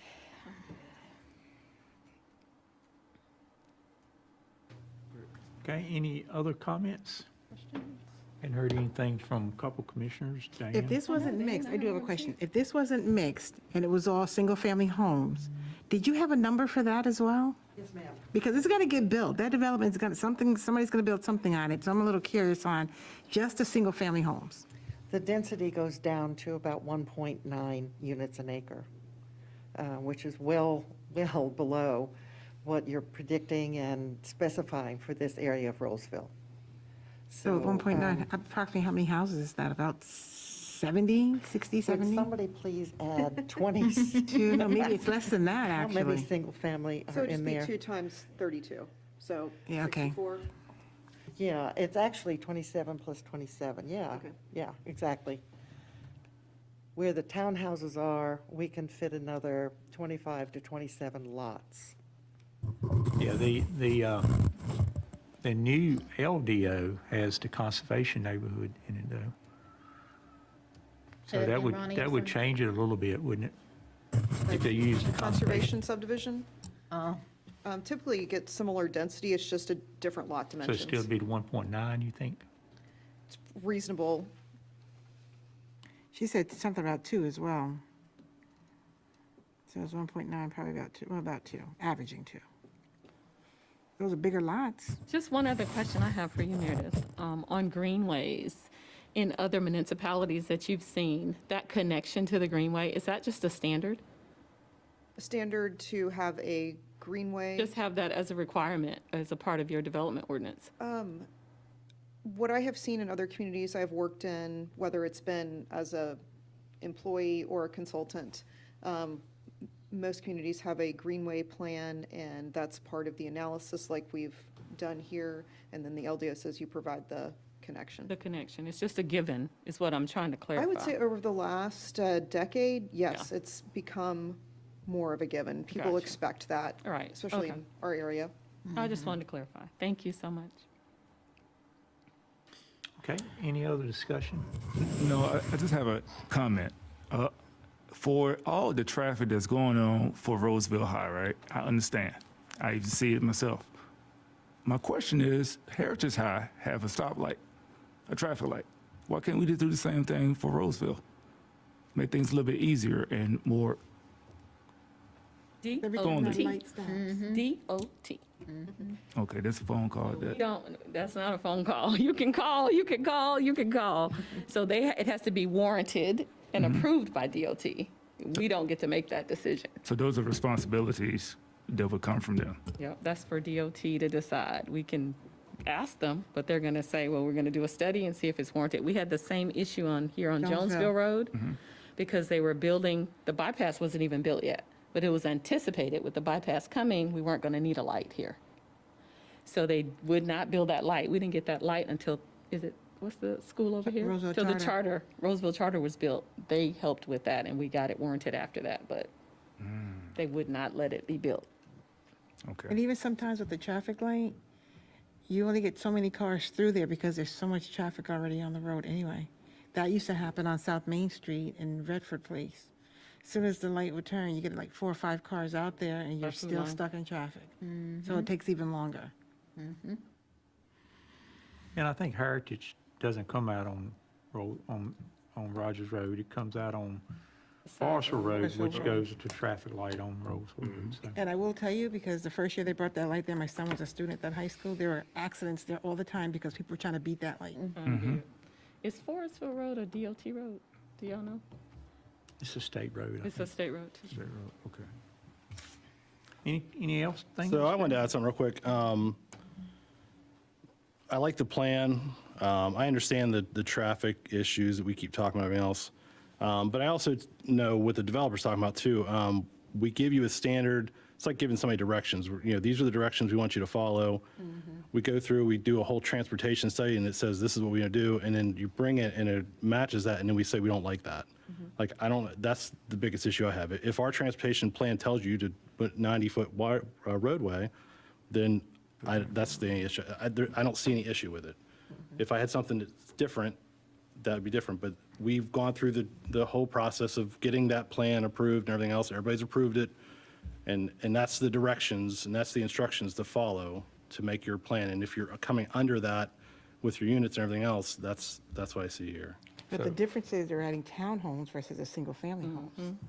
So there is a difference. Right, but I mean, But I get what you're saying, though. right, yeah, you can't make that road 4 lanes wide just because we decide we don't want that. I mean, we have No, a that's transportation fine with the plan, road, yeah, but with the yeah. housing, they are diversifying the housing, which is a great thing. It's a plus. That's what we've Right. been talking about, but that's where the change is. Right, And it's affecting the traffic and everything else. but that's my 2 cents on it, so. I really wish there would be a way to add lanes on both sides of the road, but, you We know, haven't had anyone come and offer that. no one has offered it. They're always giving a bike lane Amazing. or that middle turn lane, but no one's offering, for whatever reason, I'm not an engineer, to put in, instead of having 1 lane on both sides, give 2 lanes, make it 4 lanes, and then put your turn lane in the middle. But I just don't think it makes sense, or is it feasible financially to do that? Sure. So, You want to say something? I would echo what Commissioner Vilga said. You have told us what you wanted, and we are presenting that to you. And I understand that there are some concerns, but we're trying to meet your requirements and follow the instructions that you have given us that we are presenting to you now. And I hope that we have done a good job in trying to coordinate the widening of Rolesville Road so it is less disruptive to the community by having it all done at one time. The trailhead, there are a number of things that we feel meet the goals that you all have established and the instructions that you have set forth in your ordinances and plans. So I thank you, Commissioner Vilga. I think that was really well put, and I just echo what he said. Thank you. thank you. Meredith, anything else? He was going to speak over here as well. Did you want to say something? I could have just one second. Barbara has done an elegant job. I am Jay Gillespie, American Engineering, of explaining kind of the rules that we have to follow when we come to develop in any community. We try to meet with the planning and find out what the rules and regulations and where they're going. And I think what Paul said is, and I think it's been floating around, but I don't know if it's, when you approved back in May the comprehensive traffic plan, it took into account every square inch of land around that area at a much higher density than we're doing. And they told you, and you approved it, that that plan will last you to 2045 safely. And everybody keeps saying, well, you got to pinpoint here, you got to pinpoint here. They took all of those existing plans and all the new plans and all the plans that you have, and that's what was voted on, and that's what was presented to you, and that's what everybody agreed on. So you can take here, here, and here. Well, what's the whole puzzle? The whole puzzle is 3 lanes with ingress and egress lanes will last you to 2045, is what they told you, and that's what everybody agreed on. So it's kind of like nobody really understands that they're piecemeal here or there's here's here. Every high school in North Carolina has got traffic problems during the morning. I take my grandkids to school, middle school, same traffic. But at the end of the day, what you have to live by is what the professionals are telling you is safe for your community, and they base that on the comprehensive plan that was put in place to try to have enough of, did they overestimate? But when they say 3 to 5 units an acre, and every single project I've bought before you is always community less than that. So all of that is taken into account, and all of that's taken into consideration. Now, you can have independent things here, or little things here, but what he's saying is absolutely true. We have rules we have to go by, and we go by them, and they're telling you it's absolutely safe. Are there going to be problems? Are there going to be accidents? What you see and how far you sit down. But the fact, that's all we have to go by is the rules that you give us that y'all approve after y'all went through numerous work sessions to come up with what that road should be.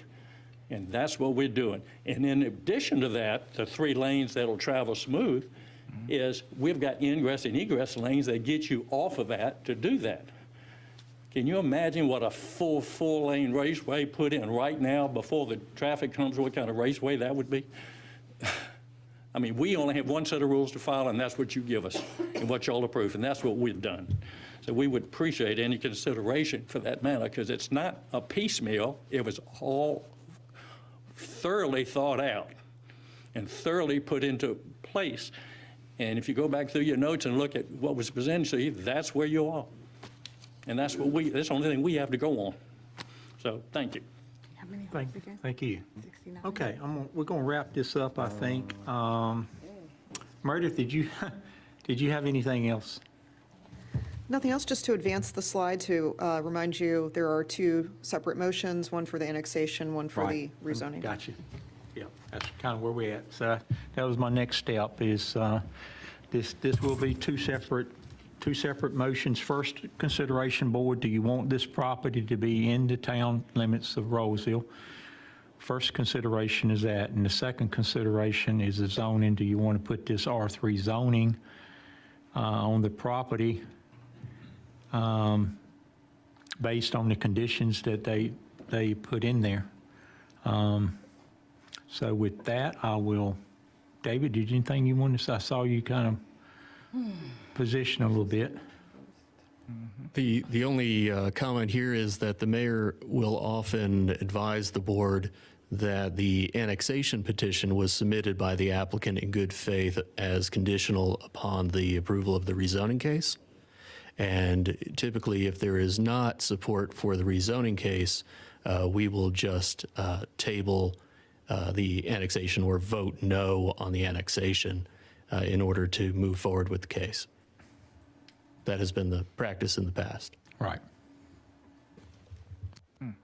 They clear? Can I make a motion? I make a motion to deny the rezoning request for MA 21-06 Tucker Wilkins property, citing the reasons I stated before. And I think that this board needs to do more work on the traffic study over there ourselves as a board. Commissioner, would you be able to phrase your motion in the affirmative so that it can move forward with an affirmative vote of approval with a conditional zoning? If you phrase your motion in the negative and the motion fails, you end up with a peculiar situation of it having passed. So what do I need to say, David? You can move approval with the understanding that you may not be someone who's going to vote in that way, and then have it handled that way. Alternatively, another commissioner who might be open to voting in the affirmative might do that. If no one is interested in voting in the affirmative, then it dies right here. Okay, then maybe I shouldn't make the motion. I don't understand. I don't understand that. I don't either. understand. Yeah, I think, It's a wording As thing. a So if they parliamentary deny, then procedure, we somebody might say phrase our no. motions in the affirmative, and sometimes they do not pass. It says motion to approve or deny. So I was reading what the language said up there. It's an unfortunate slide. Okay. Okay, I'm just reading what it says, so. So we're doing rezoning first or annexation first? annexation first. All right. The I'll make a annexation motion- first. I'll make a motion to approve the annexation petition. Okay, hold on, received wait a on- second. So what was Sheila saying, or what are you saying? Are we both going in? She was gonna do it as a deny. I'm gonna do it as approve, and then you can do, that way you know just yes vote or no. one way or the other. Yeah, so you could vote up or down. It'll come out the same. If it's gonna come out the same, then how come Commissioner Sutton can't finish hers? Not to cut you off. I'm No, sorry. that's I'm just trying to That's fine. understand it, because it seems like you're both making two different motions. Legal. I was going by Let me what try to David explain it said. better for the public. If we were to take on the practice of making motions in the negative, and those motions did not carry, we would never have taken action in the affirmative on issues like conditional zonings. That creates a real problem as to what was approved. Which conditions were approved, which ones were not. Who supported what, we don't know. If as a parliamentary procedure, you only move to approve, similar to Congress when you introduce a bill, you And then know we where vote. we are. We either took the action or we did not Gotcha. take the action. I got you. It was confusing. I was reading sorry. the language I up did there. the same thing. I read the same. Okay. Paul, you go ahead. All I think right. you're. I make a motion to approve the annexation petition received under GS 160A-31 for Annex 21.04 Tucker Wilkins property. And do I need to add, in addition, the three conditions they added? This is only the annexation rather than the conditional zoning. And again, we take these cases up independently, even though in practice, the town of Rolesville, as a matter of good faith, votes consistently on these issues. All right. Okay, so we got a motion on the floor for the annexation. Is there a second? I second the annexation. Okay. And then we're going to cover the rezoning Right. right after. Gonna vote for Okay. Okay. Okay, got a motion for the annexation and a second. Is there any other discussion? If not, all in favor say aye. Aye. Oppose? Okay, so I didn't vote, because I'm so confused, yeah. confused. I'm Right, I'm being honest. confused. Yeah, just vote one way or the other. Do But you- no, But because I want to David make sure I said understand. earlier, there was no point in taking, well, I'm Right? confused, so I'm gonna just stop. If we're not, if the board is inclined to not vote for the second half, we're still voting for the annexation. You would vote no on the annexation. Then I'm going to have to vote no. See, that's confusing. So that's why I'm saying I think there's some confusion on how that's going. The board can also take up the motion as to the zoning case, but the zoning action will have no effect unless you also approve the annexation. I had to annex it too. The board can consider them together, can have its discussions together. So if we vote no on the annexation, then we don't have to consider the If you vote zoning. no on the annexation, then the zoning case is just dead. You don't have the It's not authority for it. applicable. Okay, And we just so can we start that again? Because there was some confusion there. Well, Paul, There is a motion and a second pending on approval of annexation of this site. And there's been some votes made. Under confusion. There was some confusion with that, but I'm just, if we're leaving it as is, my vote is no. I and didn't that's even what I'm get to saying, vote. there was confusion, I feel like, where's the restart button on this? On the rezoning. No, 'cause we're on No, the it's annexation. No, still on the I annexation. realize that, but if you vote, you can vote yes for the annexation and no for the rezoning. Is that correct? No. Oh, See, that's what I'm saying, that's where the confusion is. Oh, my God. Legally, can you? You absolutely can, and then we will defend it in court. But the Right, point so of the that's- annexation is the zoning. So if you don't have one part and parcel, it doesn't matter. So That's right. if the So that's what annexation I'm saying, fails, the can we zoning start fails. that again? Can he repeat that? And then everybody can make their vote whichever way they're going to. for those Madam who- Clerk, can you repeat the motion? By Mayor Pro Tem Bilgo to approve the annexation petition received under GS 160A-31 for ANX 2104 Tucker Wilkins property, seconded by Commissioner Alston. Motion to approve, receive the following vote. And there could be discussion Okay. until the mayor's ready. Okay, we'll do the vote again. So I got a motion on the floor to approve and a second. All in favor say aye. Aye. All opposed say no. No. No. Okay, we got a count of 3-2 for approval of annexation. He was second. He was Second and I. Did you vote, though? Yes. She wants your vote. Yeah. I think Commissioner Sneed, and I'll, yeah. Okay, so that motion passed. And we'll take a motion, and might have a motion for the second item, which is annexation. Which is zoning. We just did it. I Rezone. mean, annexation, rezoning, I mean, with the conditions applied.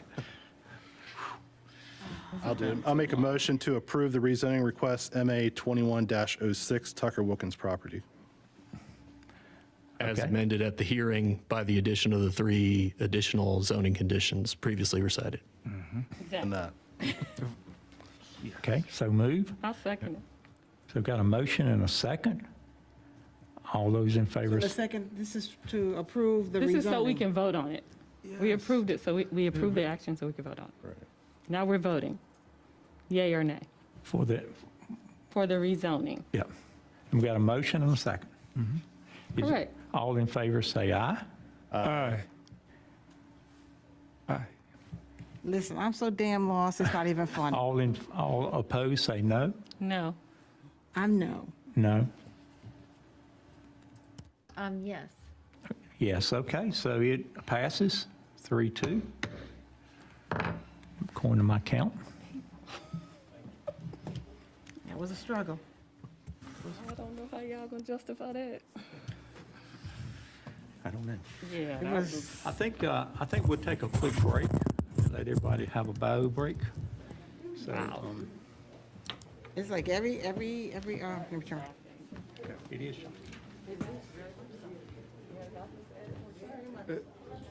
This was already approved, though. No, it was not. With all of the considerations and everything. It's all approved. It's a done deal.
Okay. I'm gonna call it. was awful. Oh. Y'all ready to go? Ready to go on that end? I'm hoping we're done. Y'all ready? That's why I kept telling you to take your vote and you do your own vote versus trying to vote and then you have to do that. All right, I'll call the meeting back to order. Next item on the agenda is communications from the town attorney. Anything, Dave, you got to share? Thank you, Mr. Mayor. I do not have anything unless there are questions. I've probably confused everyone enough on the last vote. Golly. There you go. We'll add it to a work session. Yep, no problem. So everything's pretty good from standpoint of attorney's side of it. As the board is aware, there are a number of pending matters, but there have not been any material changes to the status of those. And if there were, in all likelihood, we would do that in a closed session. Gotcha. Sounds good. Thank you, Dave. Communications from town staff. I see we got a few back there. Who wants to go first, or if you have anything, step up?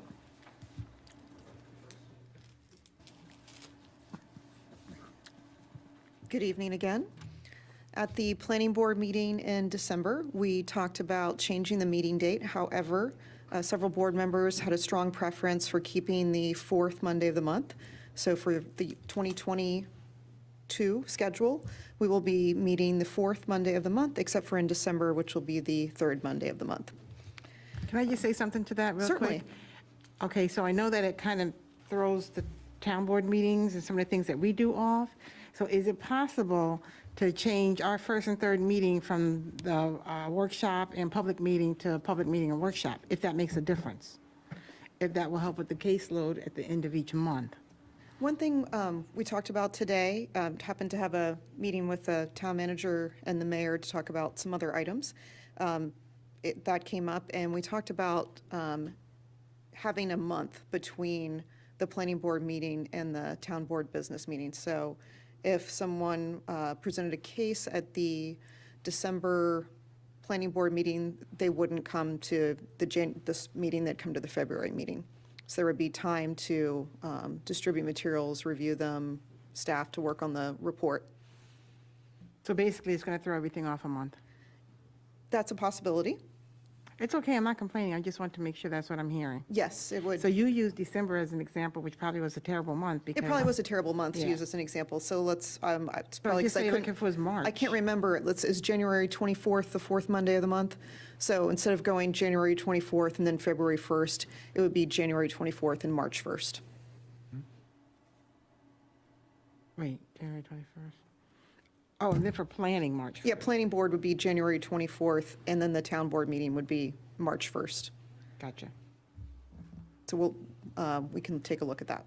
And then another scheduling item, planning staff is working on creating a submittal schedule for plans, cases, et cetera. Right now, applicants can submit something any day, and we would like to target when those submittals happen so we can process them more efficiently and then provide some sort of schedule to applicants saying if you submit your plan on the first day of February, the TRC comments will come back to you the first week in March, and then you will be at the March Planning Board meeting and then the next town board meeting. So we're looking to provide some certainty to the development community and some efficiency for staff.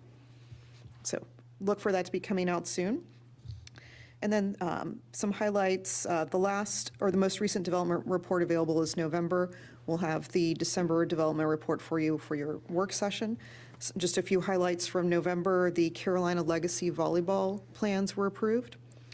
Let's see, also the Averitt Ridge subdivision is finished, and actually today, the final certificate of occupancy was issued for Willoughby. Any questions for planning? How many homes are done in Willoughby now? Let me see if I have it in this. Willoughby has 88 lots. And how many have done? And they're all done? And now as of today, the final CO was issued for Willoughby. Oh, but what did you say about Averitt Ridge? They're finished as well. That subdivision is all finished and closed Like out. probably like October, maybe, right? Yeah. All done. Can I just say to y'all real quick, I know it's your turn, but you know, the last house sold in there for like, I don't know, $740,000 or $50,000. How much? It's like $740,000 or $750,000. In Willoughby? No, in Averitt Ridge. Oh. Averitt Ridge? Yeah, so I'm just saying, it's Rolesville. be able to get a Trader Joe's. All right, I'm sorry, Meredith. Oh, all good, and Happy New Year. Happy You're New Year. right. Happy New Year. Oh, my gosh. Happy New Year. Can I just say real quick, I'm sorry, I know we're going to get out of here early anyway. I went home and my daughter had the ugliest sweater ever. I was like, oh my God, I wish I had known that sooner. I would have wore it. So, She's trying anyway, to get you. Save it for next year. exactly, I will. Save it for next year. There you go. Who's up next? Michael? Economic Development. Let's hear something good. All right, I guess I'll come up next. Don't bring us no bad. Looking forward to an exciting 2022. Our commercial growth feasibility study along the 401 bypass is sort of in its final stages, and staff will be meeting with the consultants next week for a team meeting, and then we'll have a presentation scheduled in front of the board at the next, at the January 18th meeting. So stay tuned on that, and we'll hear about the market analysis that was done, and then see some of those maps and some proposals for what we can do out there. And then after that, we'll want to, I'll continue to speak with the property owners and stay in touch with them in that area. And we'll just want to, as a town, explore kind of what comes next. We might get some recommendations from that study and just to start considering what sort of investments the town might want to make to attract future commercial growth to that area. So stay tuned on that. In the year ahead, Cobblestone and Walbrook will continue to be priorities to get these projects off the ground. Again, Cobblestone's bringing about 50,000 square feet of retail and restaurant space to town up there at the corner. And then Walbrook is bringing over 250,000 square feet of retail, restaurant, and medical office space, which includes that 47,000 square foot Publix grocery store. So excited about that. And you might have noticed that Cobblestone recently posted a sign out at their development with a phone number for leasing opportunities, so people can now call that number if they're interested in leasing out space with Cobblestone there as a new business. And I continue to work with real estate brokers and interested parties to kind of explore potential for a new use at the Pine Glow building on Main Street.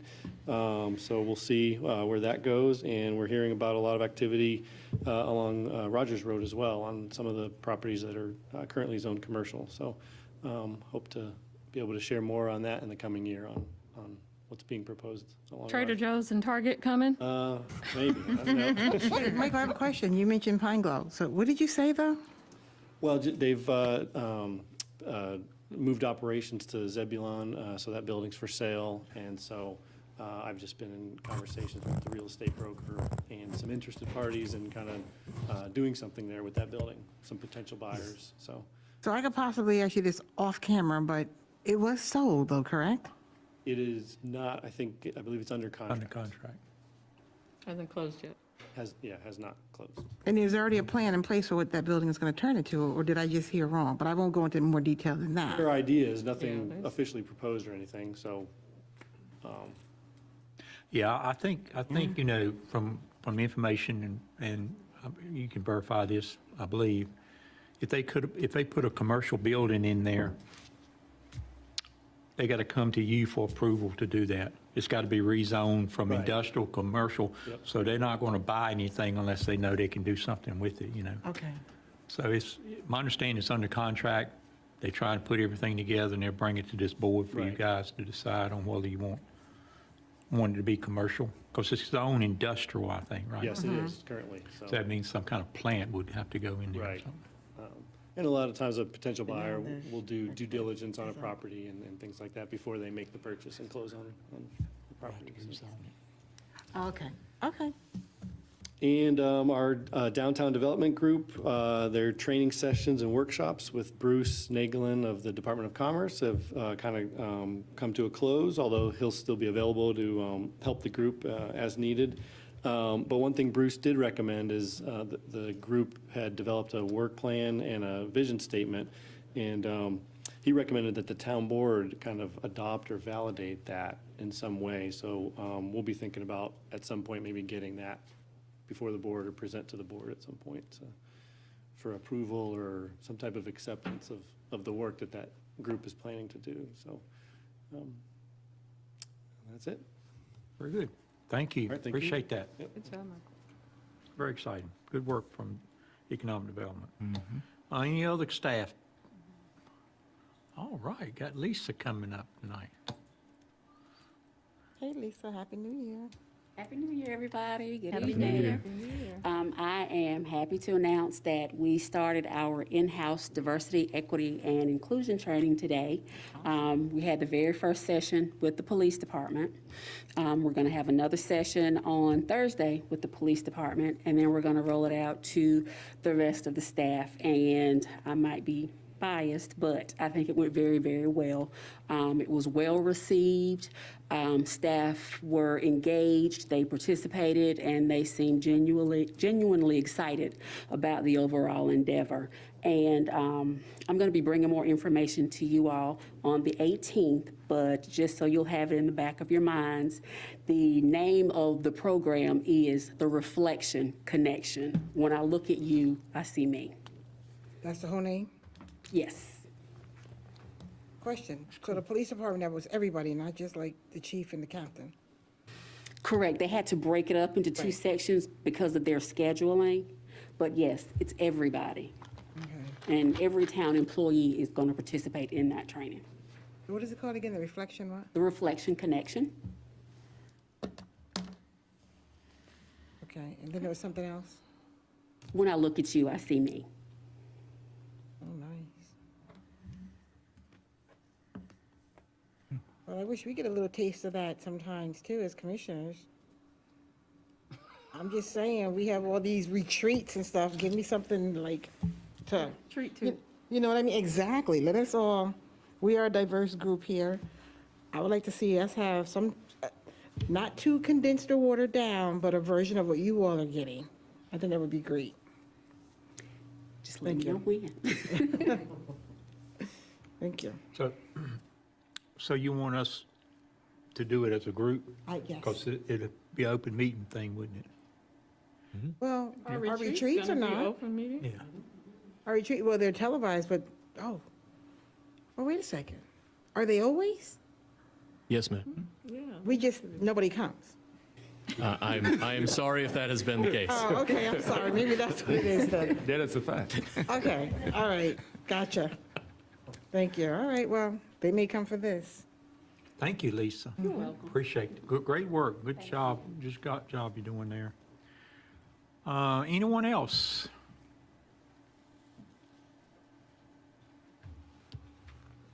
Good evening, Mayor and Commissioners. Mine is very brief, but very important. We are just getting through the height of the property tax collection season, coming up on the end of that. Residents have 2 more days to pay their property tax bills without a delinquency fee. So if they haven't done so, I encourage them to do that. The good news is the town has collected 92% of the tax levy for this year. Given that property taxes are over 60% of the general fund operating revenues, that is an important milestone to reach. We are on track with prior year performance in terms of that collection rate, and between that, the good news I shared a few weeks ago about our sales tax revenues coming in stronger due to our population numbers, we are on target to meet our revenue budget projections for this fiscal year. So good news I just wanted to share with you. Question on that.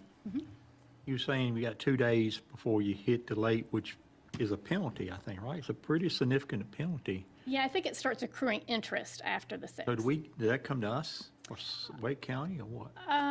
That's a good question. I would have to look into that. I think that's probably, let me go back and look at my reports on that. I never thought about whether we. I've never looked at that either. That's a Right. good question. Yeah. I'm sure it's. Yeah, I'm sure Well, Wake you know- County, Lion's obviously share. they're collecting it. But I'll have to look at the distribution reports and see if that's a broken out component. Sounds good. I have a quick question, Amy. Wasn't there a water bill fund or something set up here? Has anybody had to reach out for that? And that's good too. I have not received a report from, the City of Raleigh administers it, obviously, since they administer the water sewer bills. But I've not gotten a report from them lately. Let me see if I can get you an update on that. Does that money build up each year, or does it go back to whatever it resets to itself? So the town authorized a payment, Right. right? And I'm struggling to remember, I want to say it was around $2,000 maybe. And we gave that money to the city of Raleigh to hold in trust for Rolesville residents that needed assistance paying their water bills. They continue to hold that money in trust for us at that level until it either gets allocated to those who need help or is replenished when and if But it that always time stays comes. at that 2,000. It doesn't go like each year, it doesn't accumulate. It's a one-time. That's right. Okay. And you're Roseville and another merger community, the only two merger communities besides Raleigh that did that, so. But I think it's a great program that you did, so. It is, but it would be even better. Well, actually, it's good that nobody needs it, but it will be good to make sure that citizens know about Yeah. it, but, Right. okay. Thank you. Is it being advertised? We talked about that last year. Yeah. Were they Yeah, supposed to? so we actually, so we get, there's somebody with the city of Raleigh, I've forgotten his name, but he's the head of that campaign, and so he gets in touch with Katie at Katie Pierce at our front desk, who arranges to put those notices in the news blast occasionally. We try to do something about at least once a quarter, just to put it out there.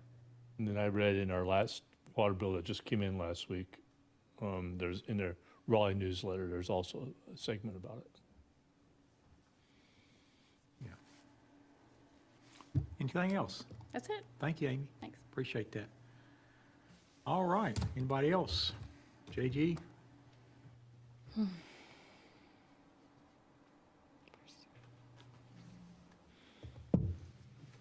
Good evening, Mayor, Commissioners. Like everyone else has said, we look forward to a great 2022. A lot of things moving and going on in Parks and Recreation world as well. In the first quarter, we'll see the open space and Greenway plan come before you. We'll have the bike and pedestrian plan that we're also working on. So those two big plans will be coming, I guess, in the first quarter for this board to review. We also have a lot of new programming ideas going with our staff, so a lot of new programming for all of our citizens of Rolesville. And we currently, as we know, we're programming the space again next door, so we're starting to really amp that back up, but being respectful of the current climate we are with the COVID that's progressing. So then along with our special events, we're looking at enhancing and expanding our special events for 2022. So we had a very successful year wrapping up with our fall festival and other events. So again, we're looking to keep enhancing and improving our programming as we move forward in 2022 and look forward to a great year. Thank you, sir. Thank you. Any other staff members? All right, if not, town manager. Just a couple things. I want to echo what Charles said earlier in the meeting about Chief Simmons. He's not available tonight. He is feeling a little bit under the weather, so he wanted to go take care of himself. But that group did a really great job that day. And then they had a large debriefing here. And as I heard some of the results of that, I think you saw, what we saw was a great team effort by everybody that came together and worked through that. So I think Charles's point was really well taken, that Chief Simmons and our departments to be commended on that effort. News about the Main Street grant project. This month at both Campo meetings, the Technical Advisory Committee, which is the staff committee meeting, and then also the elected officials meeting later in the month. Roseville's LAP project is on the agenda for approval by Campo to authorize funding for that project, which means that we are very close from final NCDOT sign-offs, and which means that we are probably less than 45 days away from getting bid on the street for the project. So all that is moving forward, and Campo's taking their final actions this month to approve that.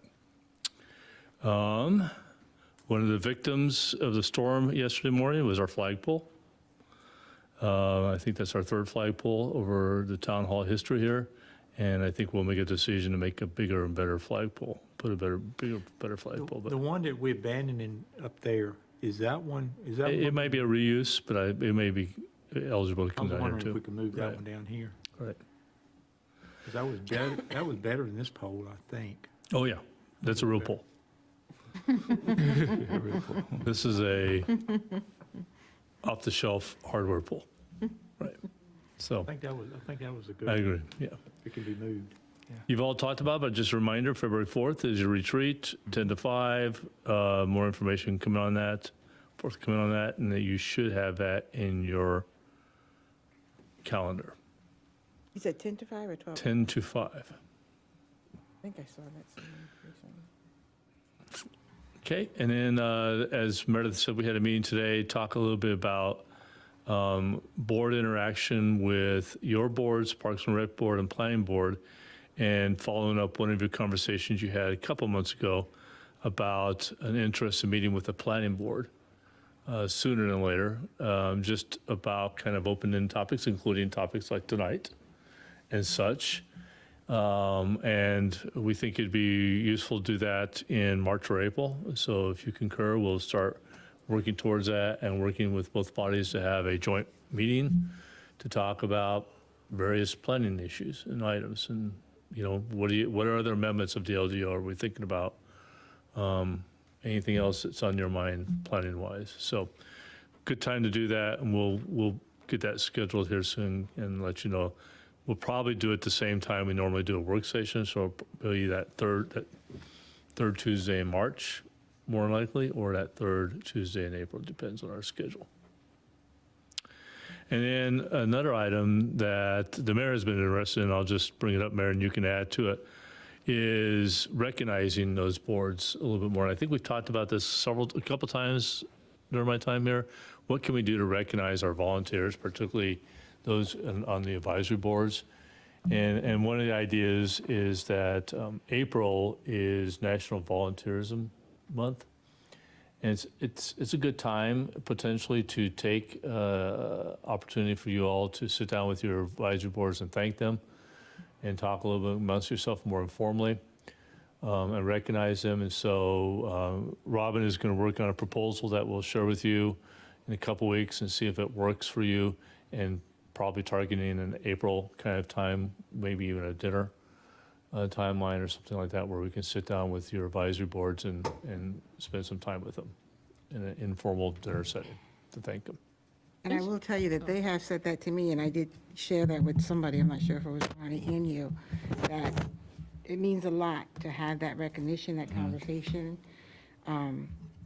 Not that they're looking for recognition, at least for the planning board, but in light of everything, it would be nice to do that. Right. And just so you know, that meeting you referenced about sitting down at the planning board, they're not going to just be talking about UDO and LDO. No, I understand. So, just so you know that. Yeah. There's other things that they would like to discuss as well. Yeah. That's all I have. Since you mentioned April, Kelly, I just wanted to point out the League of Municipalities City Vision Conference is in April also. And I don't know how many folks are planning to go, but it's Tuesday, April 20th through the 22nd. I also don't know if it will become virtual because of our lovely COVID status. But just so you know, it's April 20th through the 22nd. That's good. We'll get the information out to you so you start looking at that and review that. It's a weird time. Did we have town board meeting that week too? So I think we have. And that's the week of the week after Easter too, I think. okay. You said April? April 20th through the 22nd. We usually do it in May, at least 2 years ago. So that's Wednesday, Thursday, and Friday. Yeah. So yeah, we just appreciate that because we have block out 21st of, if you want. Well, you said we're going to do it on Tuesday night, or what night we was planning on doing that appreciation day? Don't Haven't know. really. We're working on it. But now we got new information. We need to consider Right, I that. just don't do it on the 21st. Because you That's had sent good. me a note on that. It's because I think some of us want to go to that. sure. Okay, thank you for bringing that forth. Before you end this meeting, Ronnie, I just have to say something to Dave about that last vote we took. There was a lot of confusion on that. And again, I'm not saying it like sour apples, because I think the plan, and I said it plenty of times, that I thought face value, it was fine. But there was so much confusion on that vote, on how to do it, how one person started it, then another person picked it up. And you even had some citizens asking, so what happened? So it was absolutely awful. And I feel like it made us look very, I don't know what word I want to use, but not like I was honest, but I didn't understand it. So that's why I was so delayed in responding. But it didn't make it didn't serve the board well. I appreciate that comment.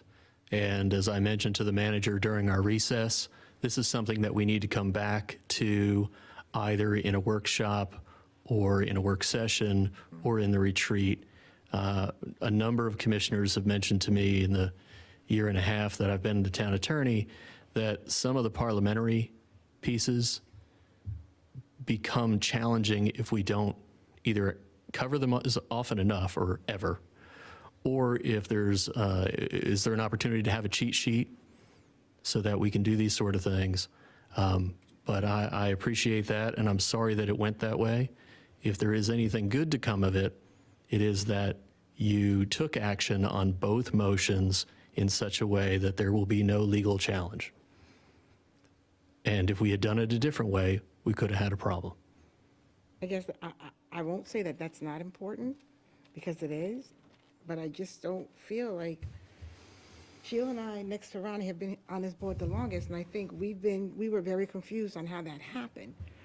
And if I'm okay in saying that, I just think there could have been more clarification on that. But if I'm wrong, I can take you out of it. But for me personally, I've just never seen it in my 6 years on the board how that just happened. I appreciate it, and I'm willing to discuss it now, or we can come back to it at a future meeting. We don't have the situation very often. We typically do not have an annexation and a rezoning at the same time, because most of our rezonings occur within our ETJ. That's how it should happen. So that added one layer of complexity. The second is that typically the person making a motion is someone who is in support of the action. Here, we did not have that circumstance because it was a close vote. When we take action, we're doing a thing. We don't vote to not do a thing, because that's status quo. So I don't look so stupid in this whole process, the language that was up there. So a lot of times when we've said this before, I think even before you were here this time around, I know you were here before, but I hadn't seen it like that. But when you give me an approve/deny, then I think I have an option. So I think that was the added confusion. So I didn't mean to create any confusion. That was absolutely a reading my choices. Mistake. We have looked at a couple of different ways to handle motions. That is, proposed motion. Should that be at each commissioner's place? Should there not be a proposed motion, as proposed motions do and have raised legal challenges in quasi-judicial settings, which makes it harder for you, but easier to defend? A prepared motion does make it look like the fix was in. You see how that's a challenge sometimes. So we need to do a better job as staff. I need to do a better job as the attorney to make sure that we don't mislead you. But 99 out of 100 times, in fact, every time I think we've had a motion since I've been here, the motion was to do a thing. Yeah, see, that confused me a little bit, because I think up to this point, the way I would have handled that was, she made a motion to deny it, and if the denied motion did not carry, which was your concern, in other words, she only got 2 votes to deny it and 3 not to deny it, then I would ask for another motion, and that would have got you out of that situation, wouldn't it? It may have, but you've already at that point taken an action. You only take action. You But don't. we've done that before. You either table or you do. Yeah. I see what you're saying, but we Well, it would have been my backup plan would have been to do exactly that thing. Because I think That's we've right. done that before. Because I feel like the motion, if it's denied, then we need a positive motion. That's right. But It's also true that if it were just a general rezoning, it really doesn't matter that much. It only mattered because it was conditional zoning. And if it had just been a straight up, hey, we want to make this R3, Right. well, then there's no real question as to what the motion could be about going the other way. For you to phrase it in the negative on a zoning case that's conditional zoning, you would almost have to phrase it as, I hereby move that we deny a conditional zoning with the following conditions and list them all, which would be strange. So that's why it doesn't happen in parliamentary procedure. You want the body to do the thing, even if you don't want them to do the thing, in which case it's called calling the question. I think this is a bad idea. I don't think we should vote for it, but I'm done talking about it, so I'm going to call the question. So the proper way, if she wanted to make a motion, was motion to approve. Motion approve. And, Even if she wasn't gonna and then vote no. That's right. You do not have to vote yes on your motions. I just think it got confusing when you stopped me and we started over and. And, you know, and then it showed, because then, and I heard Sheila say, well, maybe I'm just not going to do it. Maybe I'm taking it back, because it was so confusing. And you said something to that effect, and then you took it back, so you shouldn't have to take it back based on confusion. My job is to do a better job of not confusing the board, and I apologize. And at what point do you vote for, do you have to use a supermajority vote to get something passed? Or declined? So you no longer have the issue on rezoning cases. It used to be that you needed a supermajority when it was the first time appearing before the body. Because we have action on our public hearings at a separate meeting, you all don't need that. But now no one needs it at any time. And so if we want to get rid of calling for public hearings at a separate meeting, that is something you can do. Okay. 160D no longer requires supermajority for first-time rezoning cases. You still need supermajority for everything else. Okay, so then I guess my last question is, with this particular case that just happened, does that mean that anybody else that comes forward and they want to do the same type of zoning that this group just did, are we obligated because of tonight? That was a really No, big ma'am. concern. Okay. Can you, No, can each you case is say its own. that clearly for this board? We are not obligated. Yes. And I do believe there was a couple of commissioners up here confused that they were obligated to approve this. Even if we make a plan, we have a plan. We have our traffic, whatever you call it, CTP, all these initials, LDO. We have all those things, land use laid out. And the developer comes before us. We could have delayed that decision, I'm just saying in this case, and said, hey, we want to do some more study on that road before, and have them come back at a later date. I almost felt like, and I heard said that, well, it was already approved, wasn't it? Or this was on a different line. So I think there was a lot of confusion. I know I can't call for a revote, but I want the public to know, I think we get confused when we say we have a plan. I have a plan at my house for a budget. It doesn't always work out the way I plan it, right? So I can make some different decisions. I'm not bound by that. It's not cemented. But there were some things they didn't meet. So if they didn't meet one thing, do we then say, no, we're not approving it because you didn't meet one thing? You can make any reasonable decision you like, so long as you explain your decision with a consistency or inconsistency statement. Exactly. This is not a quasi-judicial hearing. It's a policy choice. So you decide whether it's a good idea or a bad idea. Now, you could be challenged on something being arbitrary or capricious, but that often is not going to be the case in a zoning after we've had a long discussion. And then for just as a legal clarity item, we are still in the same session of this meeting. And if a board member who was on the winning side of the affirmative motion wished to do so, a motion to reconsider is in order. So you could absolutely reconsider a vote that you have had here if someone wanted to change their vote. Can I, before anybody says anything to that, I just want to say something else. The gentleman in the middle, was he the attorney or engineer? Who was? They're just engineers. Okay, Or just so engineers. They're something that- better than lawyers. Oh, okay. Something that he kept pressing upon, and I just felt like it was being absorbed by some. Well, we did everything that you asked for, but I'm like, dude, you're coming back here asking us for something different right now. I'm sorry for calling him dude. I'm sorry. I'm wrong for Jake right Elise. here. Yes. He kept saying, we're doing what you asked. We did, you know what I mean? And I get what he was saying, but he almost made it seem like you're obligated to this because you wanted diversity and we're giving it to you. To me, I don't know if I can give my personal opinion on it. Can I, in terms of the single-family housing versus the townhomes? You can do whatever you want. If no, I'm not going to, because when you do that, then I won't say it. I'll say it to you personally. But I just felt like he kept pressing upon this board, we did what you wanted, we did what you wanted. I said, but he's missing the key element. You're coming here asking for a change. The town attorney would advise all the board members that during a public hearing, everybody is just making their best argument. That's all it is. Right. This is I not, get it. we're used to our quasi-judicial hearings where we're weighing evidence. This is just making an argument. Those arguments don't even have to be truthful in a public hearing. They are just argument. And it is true that the board adopted a transportation plan recently. And it is apparently true that this was being constructed in accordance therewith. But where you go with that is entirely up to every board member's individual policy decision. So we could have said, okay, we do want a traffic impact analysis, even though you say 755 to 1,000, we don't need it. Well, you could have said, I will not because vote that's for in our- this without this. You could have continued the case until you got more information. That would have been an affirmative vote to continue.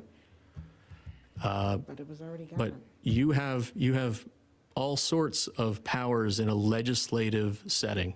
You are like a member of the General Assembly or a member of Congress. Yeah, I think we need to, we need to somehow make this parliamentary thing. Evidently, we've been doing things not correctly for a while. So we do need. Don't say not correctly, because citizens. We have always done things correctly, sir, here at the town of I'm talking about Rolesville. from a parliamentary standpoint. We've always done it I just correctly. think that that. But, you know, we just need to follow up a little bit on that, but. It just, I just felt, when you have citizens asking you, when they're sitting in this room, and they're like, what happened? What was the end result? Which way did it go? And, you know, you really can't, I mean, could everybody had answered their question to say, oh, well, they're gonna build their development, they're gonna come back with their Part 2 site plan or whatever, and we're gonna move forward? Did you know that's what happened? That's what I'm asking, you know what I mean? What did you say? Like, when they were asking what happened, could you answer that question and say, what happened was we voted along with the developer to move forward to the next step? Yes, ma'am. We voted to build. Right. So were you grow. understanding of what had happened? We voted to Yeah. rezone the land. And for them to be okay with moving on to the next step? Yes, ma'am. Yes. I mean, We voted to grow, you voted for what? to build. Okay. So April, were you on that understanding when you voted? I knew that we were voting to move forward, but I will say, okay, I'm calling myself out. That, so let me just skip that and say this. So we can say we want them, back to my question I asked before. You answered it, but I just need you to answer it again. So we could say that we want them to do the traffic impact analysis. Because that, traffic is always an issue with me, and I've had conversations. If you ask the town attorney, can you do something, he will often say yes. Should you do something is a separate question. There may be a better way to deal with an issue of, I do not believe that we require traffic studies in circumstances where we should. The answer to that is, this board needs to take action on the requirement. Yep. So that everyone is doing that. So it's a bigger issue. Or a smaller issue. That is, you can, without anyone else's help, influence, advice, change the rule. But if you do change the rule, it applies to everyone. So everyone would then be getting a traffic study for many thousands of dollars. So, you know, this magic number of 1,000 is just something that's in our guidelines, Yeah. right? Yes, I mean, we could say we want one for everyone that's over 500 or everyone that's over 250 or something. Yes, sir. Good. So that would be the answer if you think that number is too high. That number's very high. And I think whenever it's high, you add a percentage on top of it and you'll get your real number. But that's just my unskilled opinion when it comes to doing that. So maybe that's one of those amendments that we work on. Very well could be.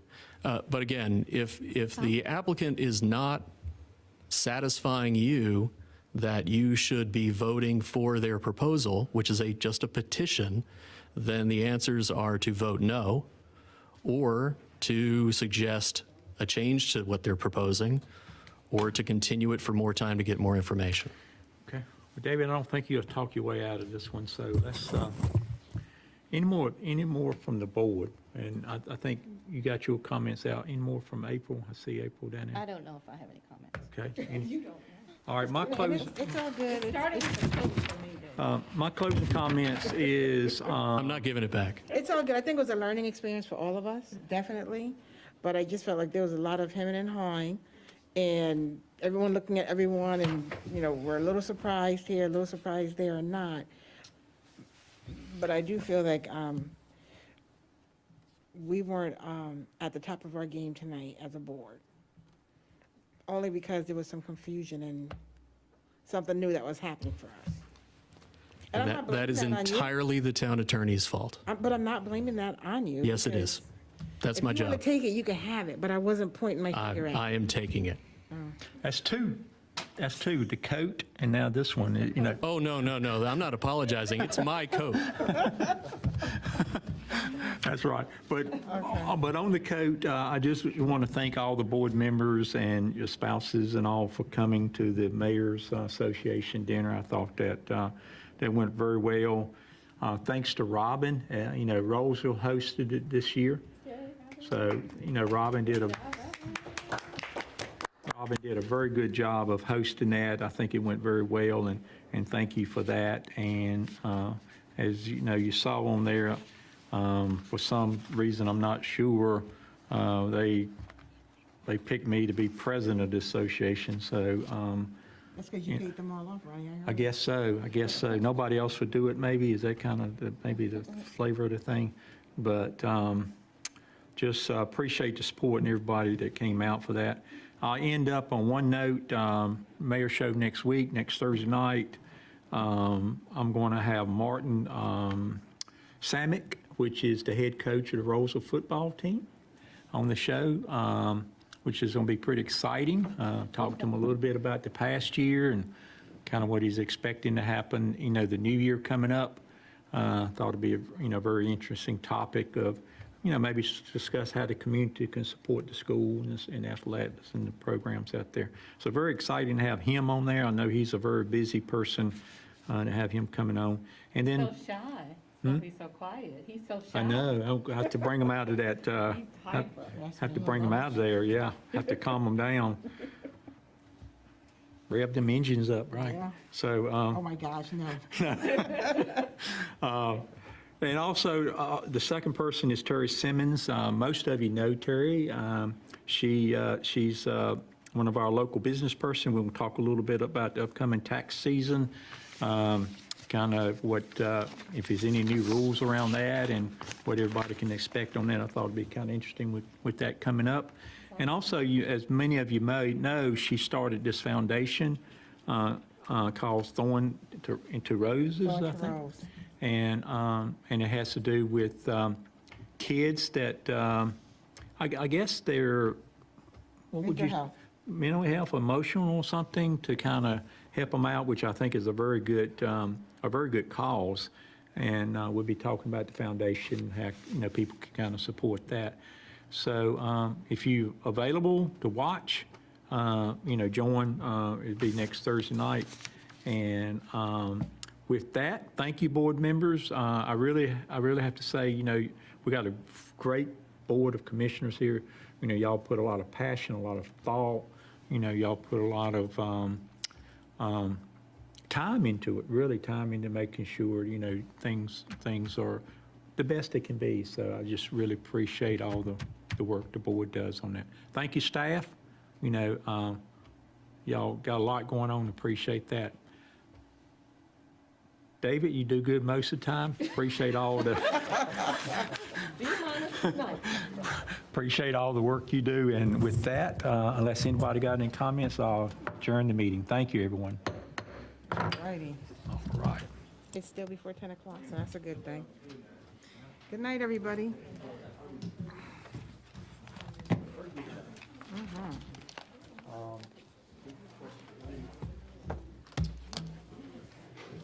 Good night, Lisa.